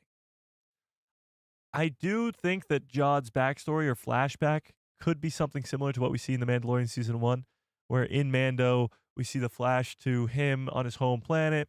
He's getting saved by Mandalorians during this fight during the Clone Wars because the Separatists are attacking his planet, and he becomes a foundling. I think it could be something similar to that. Saved by Hondo. Oh, shit. This is where the fun begins. So I was really hoping that Hondo Ohnaka would be in this show. And up until this point, he hasn't. And now, with only 2 episodes left, it seems very, very unlikely that Hondo will be in this show. However, for those of you who are still holding out hope for Hondo Ohnaka to show up in Skeleton Crew, this is the option. This is the possibility. Jod is rescued or taken in by the pirates like Star-Lord at the beginning of Guardians of the Galaxy 1, Volume 1. And he's taken in by Hondo Ohnaka and the pirates. That would be crazy. That would be so cool. I'd actually like that quite a bit. It wouldn't explain how he wields the Force, but it would explain why he's a pirate. Yeah. Yeah. I think he's a Boken Jedi. I think maybe Filoni was setting this up with Ahsoka, with Baylan Skoll, making that term canon. Maybe. So Ahsoka had to come out first because they needed Ahsoka to explain, or Baylan Skoll, I guess, to explain what a Boken Jedi is and how Jod is going to be one too. It's possible he'd be an older Boken Jedi, though. Somebody would have to teach him the Force at a way older age. Yeah. Soundwave says, Mike, I'm a little surprised by the surprisingly small amount of Vane we've seen in this series. He is but a tiny Mando Easter egg at this point. I agree with that. I thought Vane would be a way bigger role in this show just because he's sort of one of the main pirates in Mando Season 3. And then he is the connection to the Mandalorian. And he's not really a big role in this Skeleton Crew show. Maybe he will be in the next 2 episodes, but right now he's not. It is pretty interesting. Lee says Hondo is with the rebellion. With the New Republic, you mean? He's in an X-Wing with Maz, who saves the day at the big battle at the end. That seems less likely. Yeah. He runs away from the Jedi Order, and Hondo becomes his mentor. That could make sense because Hondo has an affiliation or a friendship, I guess, with the Jedi. He's worked with Kenobi and Anakin before. And then he goes on to work with Kanan and Ezra later on, too. That would be cool. Jod gets uneasy when he sees the X-Wings. Yeah. Because the New Republic's probably hunting him down. I mean, not probably, they are hunting him down. Clearly done some wrongdoings to the New Republic quite a bit. That's the thing. That's what shocks me when you guys think that Jod will end up being a hero by the end of this show. The New Republic want his head. The pirates want his head. The kids at this point probably want his head too. Nobody likes this guy. I like him because he's a good character, but nobody likes this guy. Why is he going to turn back to the light? Why is he going to be a good guy by the end of this? He's never given us anything to make us think that he could be a good guy by the end of this show.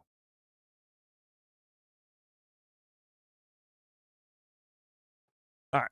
With that, I'm going to put up another poll. See, now this just doesn't make any sense. It doesn't make sense at all. So 51% of you said no, Jod is not a Jedi. But 66% of you say yes, there will be an Order 66 flashback in the next episode. If he's not a Jedi, then why would he have an Order 66 flashback, chat?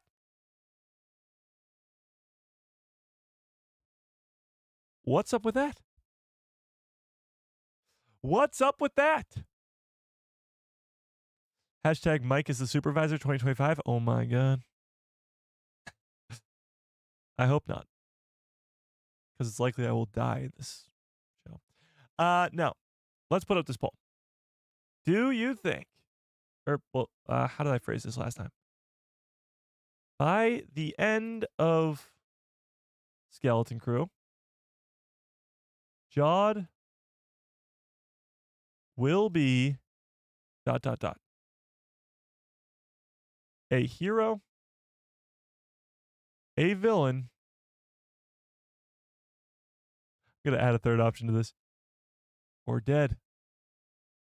By the end of Skeleton Crew, by the end of episode 8, the finale, Jod Wood will be a hero, a villain, or dead. What do we think, chat? What do we think? His mother's death will be in Order 66. Interesting. Interesting. Jod is wanted by every faction. Exactly. Or faction, sorry. Exactly. Everybody right now doesn't like Jod. So how is he going to come out on top of this? How is he going to come out a hero by the end of this series? I just don't see it. Maybe I'm missing something.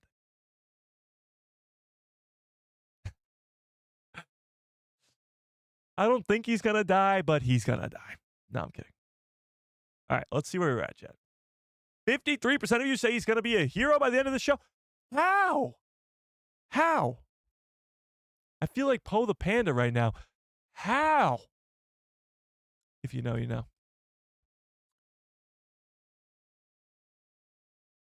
He's going to save the kids somehow. I don't think so. I think that's what they want us to think because it's Star Wars and we've seen so many characters go in that arc like Han Solo where they come back and save the day. I don't think Jod is going to be that guy.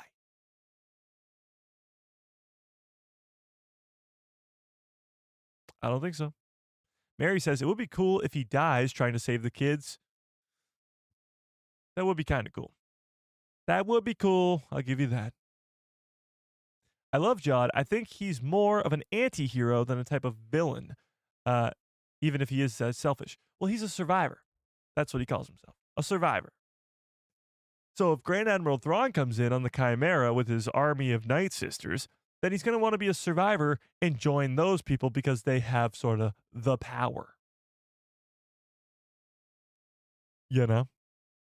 If Thrawn gives him the option, and let's not forget, Thrawn is a strategical genius. He knows that what he's going up against. He knows that Luke Skywalker exists. Maybe he doesn't at this point. He'll have to learn that. But at some point, he's going to know that he's going up against some Force users and lightsaber wielders. He's going to need some help of his own with the Force and the lightsabers. So why would he not just grab up Jod Na would. You know?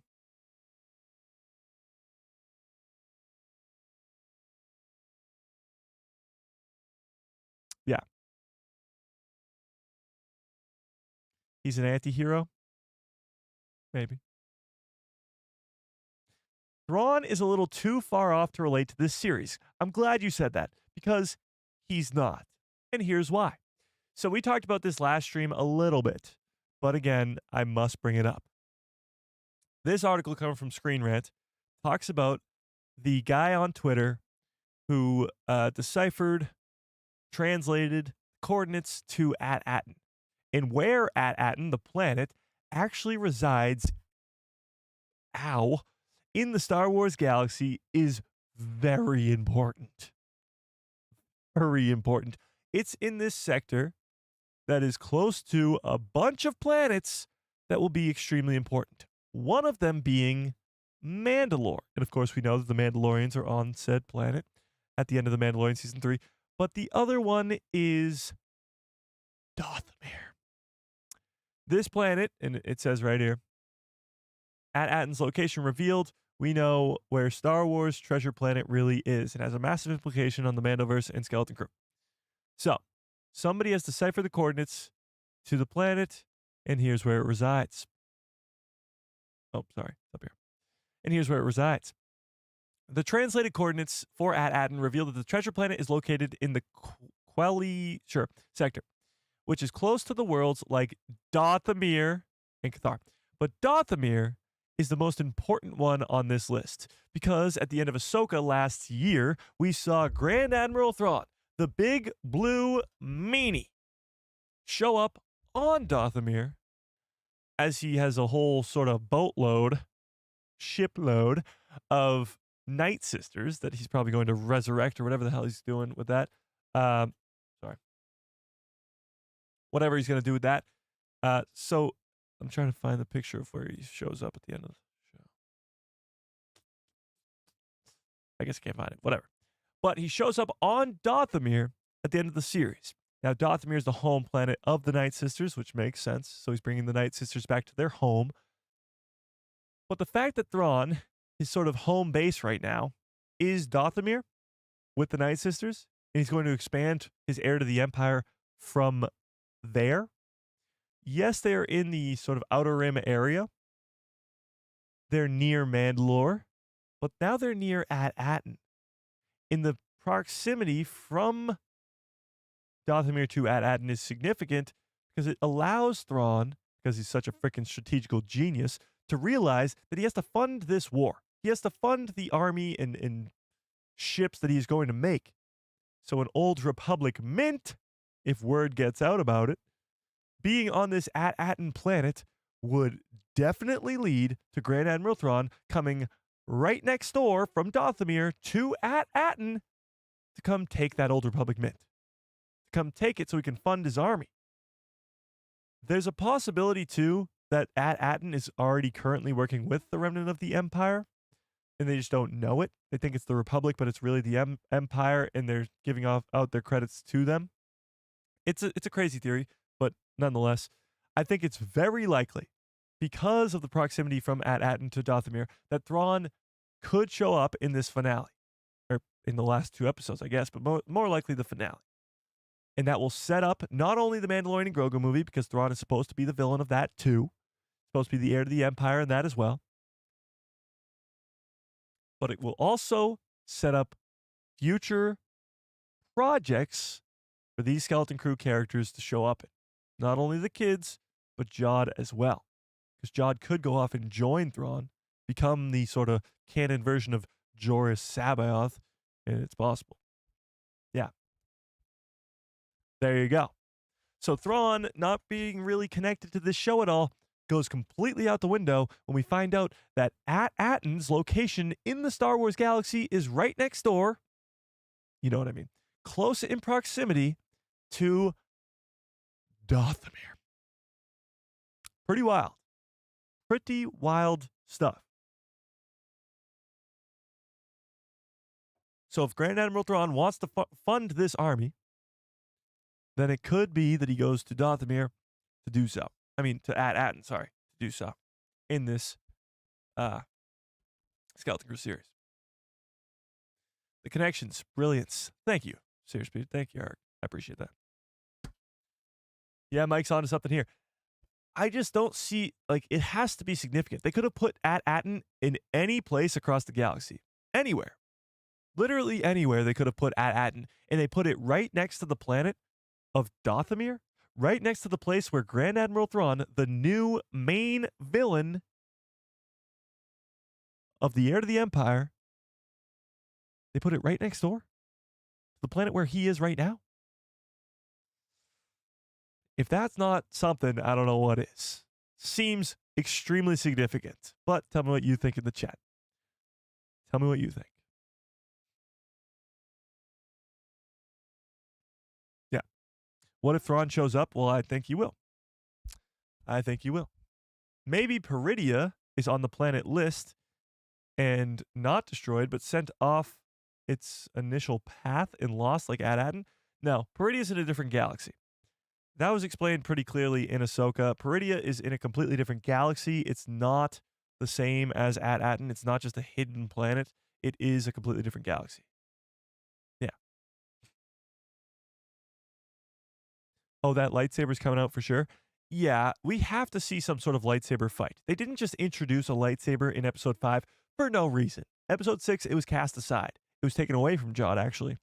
But in Episode 6 and Episode 7, sorry, in Episode 7 and in Episode 8, we must be seeing some lightsaber battles. Obviously, there's no lightsaber for him to clash against. But maybe. See, here's the thing. I'm not the best writer in the world. I'm probably not even top 10 billion. But having said that, I could never have written this Skeleton Crew series up until this point. However, I think I could write the next 2 episodes. With the prior knowledge of the first 6, obviously I'd need help, but I think I can do the broad strokes. Episode 7 should be an Order 66 flashback. Jod should be a Jedi at some point, explaining how he learned the Force, learned about the Jedi, is quoting Qui-Gon Jinn.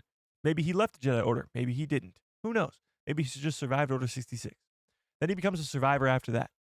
Becomes a pirate. Goes down a darker path. Can't be trusted by many people, whatever. Whatever happens. That'll be Episode 7. Gets all the kids back home. Gets the pirates to arrive at the very end. Cliffhanger ending. Big battle ensues in the 8th episode. 8th episode has a massive battle go down. The Old Republic Mint is found. And we get to see what that actually looks like, which will be pretty cool, hopefully. And not only do the New Republic show up, but so does Grand Admiral Thrawn in the remnant of the Empire. Now, it's probably not going to be that big of an army because the remnant of the Empire is struggling at this point. And not all the Shadow Council members were really on board with Thrawn coming back as well. So that's an issue too. But if I had any control of how this show would end, it would be Luke Skywalker showing up, Jod not trusting him because he's with the New Republic, and getting a lightsaber fight between Jod and Luke Skywalker. Now, before you say, Mike, obviously Luke Skywalker's the most badass in the galaxy, he would absolutely destroy Jod without a freaking, without any hesitation. Somehow you play it that, of course, Luke wins. Luke destroys Jod, like, completely. But it's still a good lightsaber fight, and Jod escapes. And he escapes with Grand Admiral Thrawn, sees Luke as a villain. Thrawn sees Luke, that he exists, and it sets up perfectly what's to come next. Thrawn knows that Luke exists. Thrawn knows that there are Force users out there in the galaxy, and that's a big threat to him and what he's trying to accomplish here. And Jod has now become a villain, joined the bad guys, but it's also not really his fault. Yeah. That's how I would end the show. Luke versus Jod. Luke absolutely decimates Jod, but somehow Jod survives, and it's an epic, cool lightsaber duel, and Thrawn goes off, or Jod goes off with Thrawn. Yeah. Indeed. The Night Sisters are OP, though. Yes, they are very powerful, but against an army? against Luke Skywalker, it'll be tough. It'll be interesting. Yeah. I think Thrawn will try to manipulate At Attin. It's possible. It's possible that Thrawn comes in and tries to just convince the people of At Attin that they are the good guys. But that will kind of be a little bit more difficult now because the kids know that the X-Wings are the good guys. They know that the New Republic are the good guys because Jod told them that they weren't. So Jod lying to the kids might be how they realize that Thrawn's not the good guy either. Yeah. Could be. Could be. Oh, another Mike who loves Star Wars with a very generous $5 holla. I appreciate that, Mike. I really, really do. Says, what if we don't see Nina Nawood in the flashbacks, but in present day? Maybe Jod thought she was dead long ago. I like that theory, but the actress who's playing Nina is quite young from the looks of it. Hang on. Yeah, it's Haley Webb, and she looks pretty young to me. So I don't think she would obviously have to be a lot older than that. So I don't know. Seems more likely she'll be in a flashback. Here's the thing, chat. She might not exist at all. This Jedi Nina Nawood character might not exist. She just might not at all. Episode 7 might come and go, and we might not see her because the only place she exists right now is on Google Cast. This is the only place that she exists. So the possibility of her being real is probably pretty low. I don't know. Only time will tell. But I appreciate it, Mike. I really, really do. I really, really do. Indeed.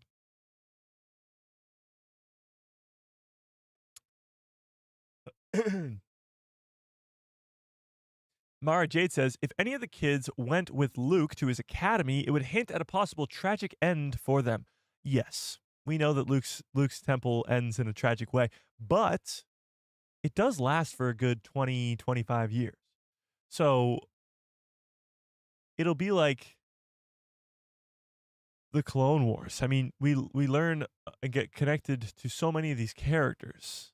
Kit Fisto, Plo Koon. I mean, obviously they're in the prequel trilogy, but you learn more about them and spend more time with them in the Clone Wars.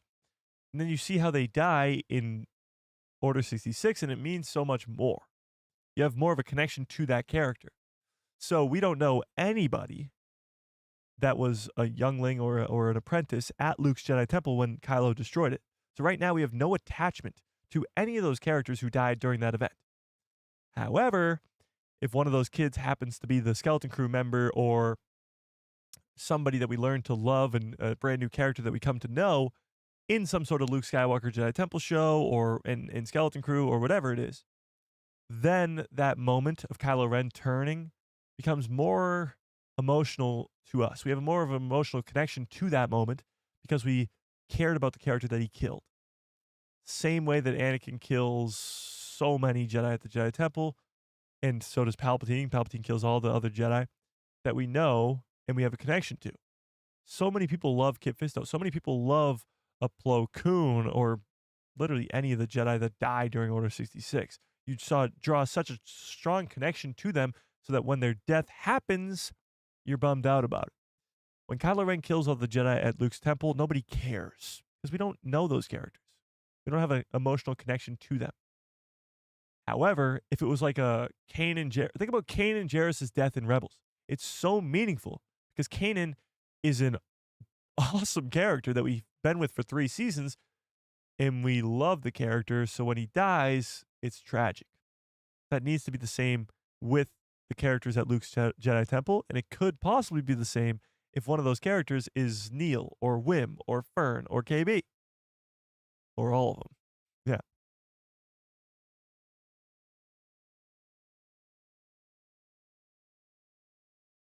Yeah. Yeah. Where was I? Oh, Thrawn would not mess with Luke. He already is skittish about the connection to Anakin. But a full Jedi, that is the man's son. Oh, yeah, that is Anakin's son. Yeah, I wonder how Thrawn's going to react when he finds out about that. Because when he does hear about Ahsoka coming to Peridia, he like poops his pants. He's like, what? So I can't wait to see his reaction to finding out that Luke is Anakin's son. Yeah. Brandon says, my most anticipated movie for 2025 is either Karate Kid Legends or James Gunn's Superman. 2025, now I'm not too sure on all the movies that are coming out, but yeah, Superman's up there at the top, sort of up near the top. Fantastic Four is up near the top for sure. We're just talking movies, obviously. Yeah, I really don't know what other movies come out this year, so I'm not too sure. Yeah.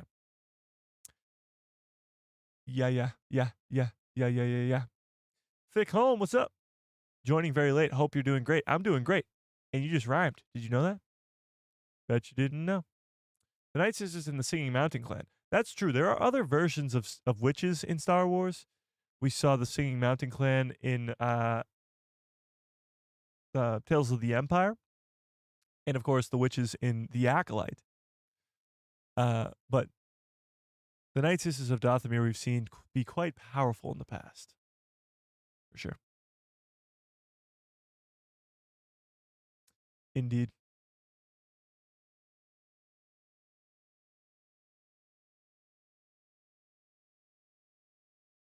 According to available information, the runtime for Skeleton Crew Episode 7 is around 46 minutes.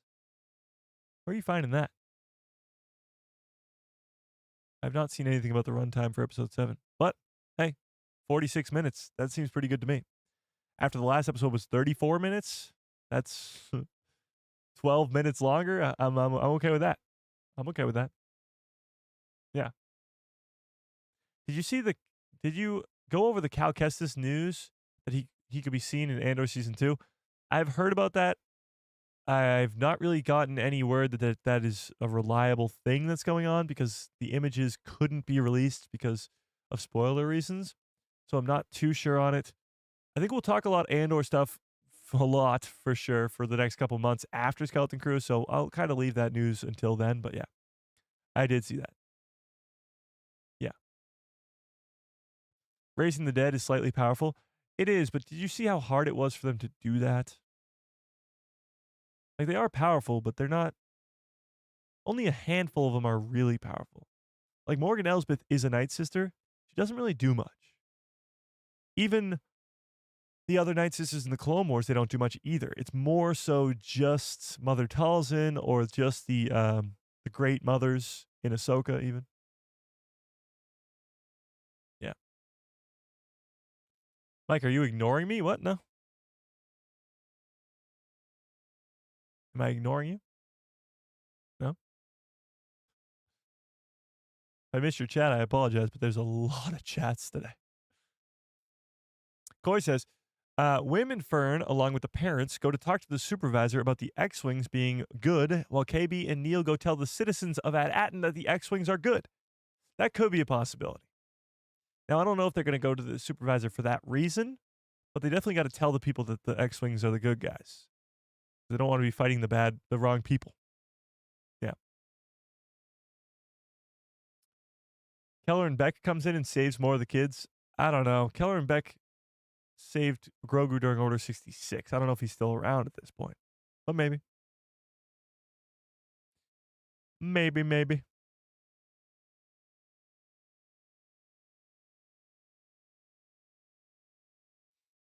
Chappy chatting. Oh, yeah. Mike is becoming popular. I hope so. That'd be nice. Popular. We're gonna be popular. Okay. Where was I?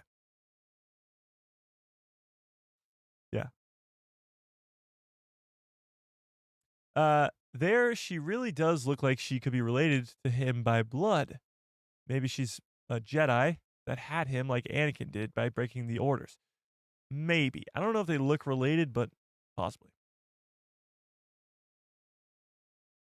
Maybe that's how Thrawn rounds up the remnant of the Empire, by getting the Old Republic mint in his hands. Then they'll believe him after that he can reorganize the Empire. Maybe. He has to have proof, yeah, to the remnant that he can do this, that he can bring it all together. Yeah. Star Wars Order says becoming popular. He has over 100,000 subscribers. How many do you need to be popular? I don't know.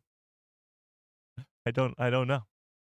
I got no answer to that. John says, I'm really enjoying these streams. The speculation from everyone is awesome. I agree with that. I mean, speculation week to week is the most fun part of the whole damn thing, I think, being a Star Wars fan. Even all the way back to 1977. Obviously, I wasn't alive, but speculating what's going to happen next after in 1980 when Empire ends on that crazy cliffhanger. Of course, Luke, I am your father. Sorry, no, I am your father. It shocked the world, and the speculation between two movies was probably insane.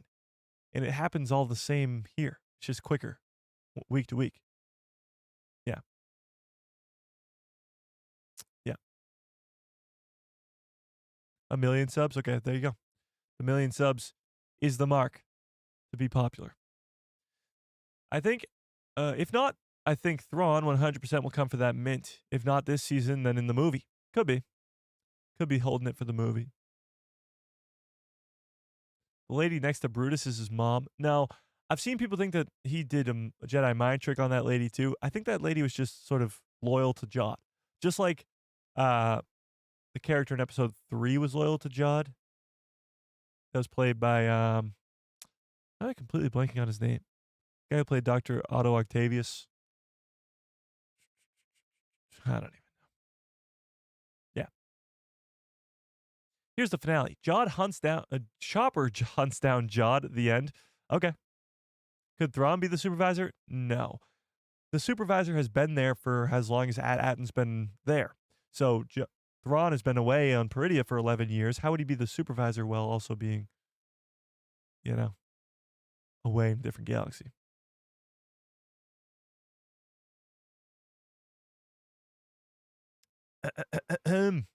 Mike wasn't alive in 77. He wasn't even alive last century.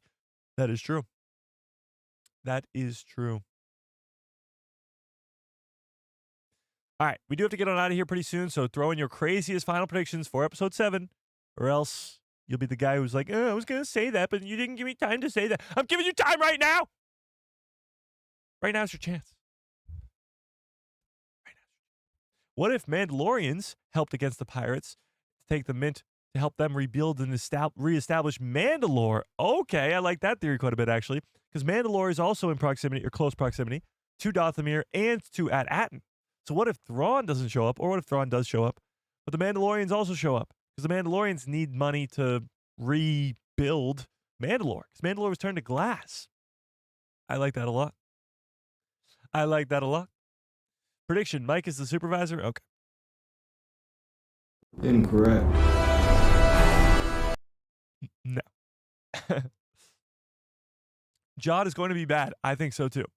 I think Jod will be revealed to maybe have a backstory of being a Jedi, but he will also be bad.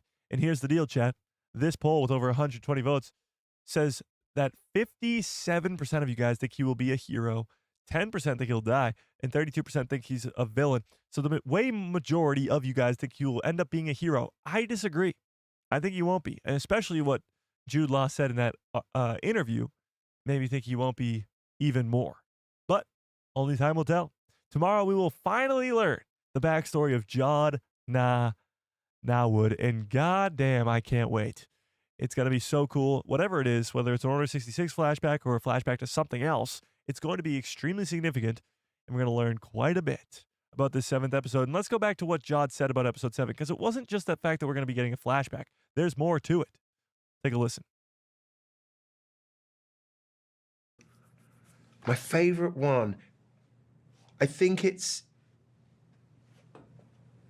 7, because so much comes to a head and you find out an awful lot very quickly about my character. Not that it's all about me, but by doing that, it pushes the relationship with the kids to a whole new level. So it's not that we're just going to learn about his past. We're just going to learn about Jod's history. It pushes the relationship with him and the kids to a whole new level. Whether that means they trust him more or trust him less, that remains to be seen. What this information we learn about his character, he says everything comes to a head in this episode 7. Everything that we've been waiting for is coming in this 7th episode and setting up a grand finale, a glorious finale like Star Wars always tends to do. But this 7th episode might be extremely important. No, it not might be, it will be. And we'll find out all of it tomorrow. But until then, smash a freaking like on this stream if you have not already. How many likes do we got, chat? How many likes? 125. What? What is going on, chat? Smash a freaking like on the stream if you have not already. Hit that subscribe. Hit that bell so you get notified every time I post a video. And my pretty face will show up in the recommended feed of yours. Huge shout out today to, of course, another Mike who loves Star Wars, Rebel Sith for becoming a member, Darth Plagueis Lives, Darth Raccoonar, Selena, and Honey Badger. The return of Honey Badger. This was a crazy stream. I appreciate you all for your super chats, memberships, all that stuff. And until tomorrow, where we'll have a watch party, of course, may the Force be with you. Always.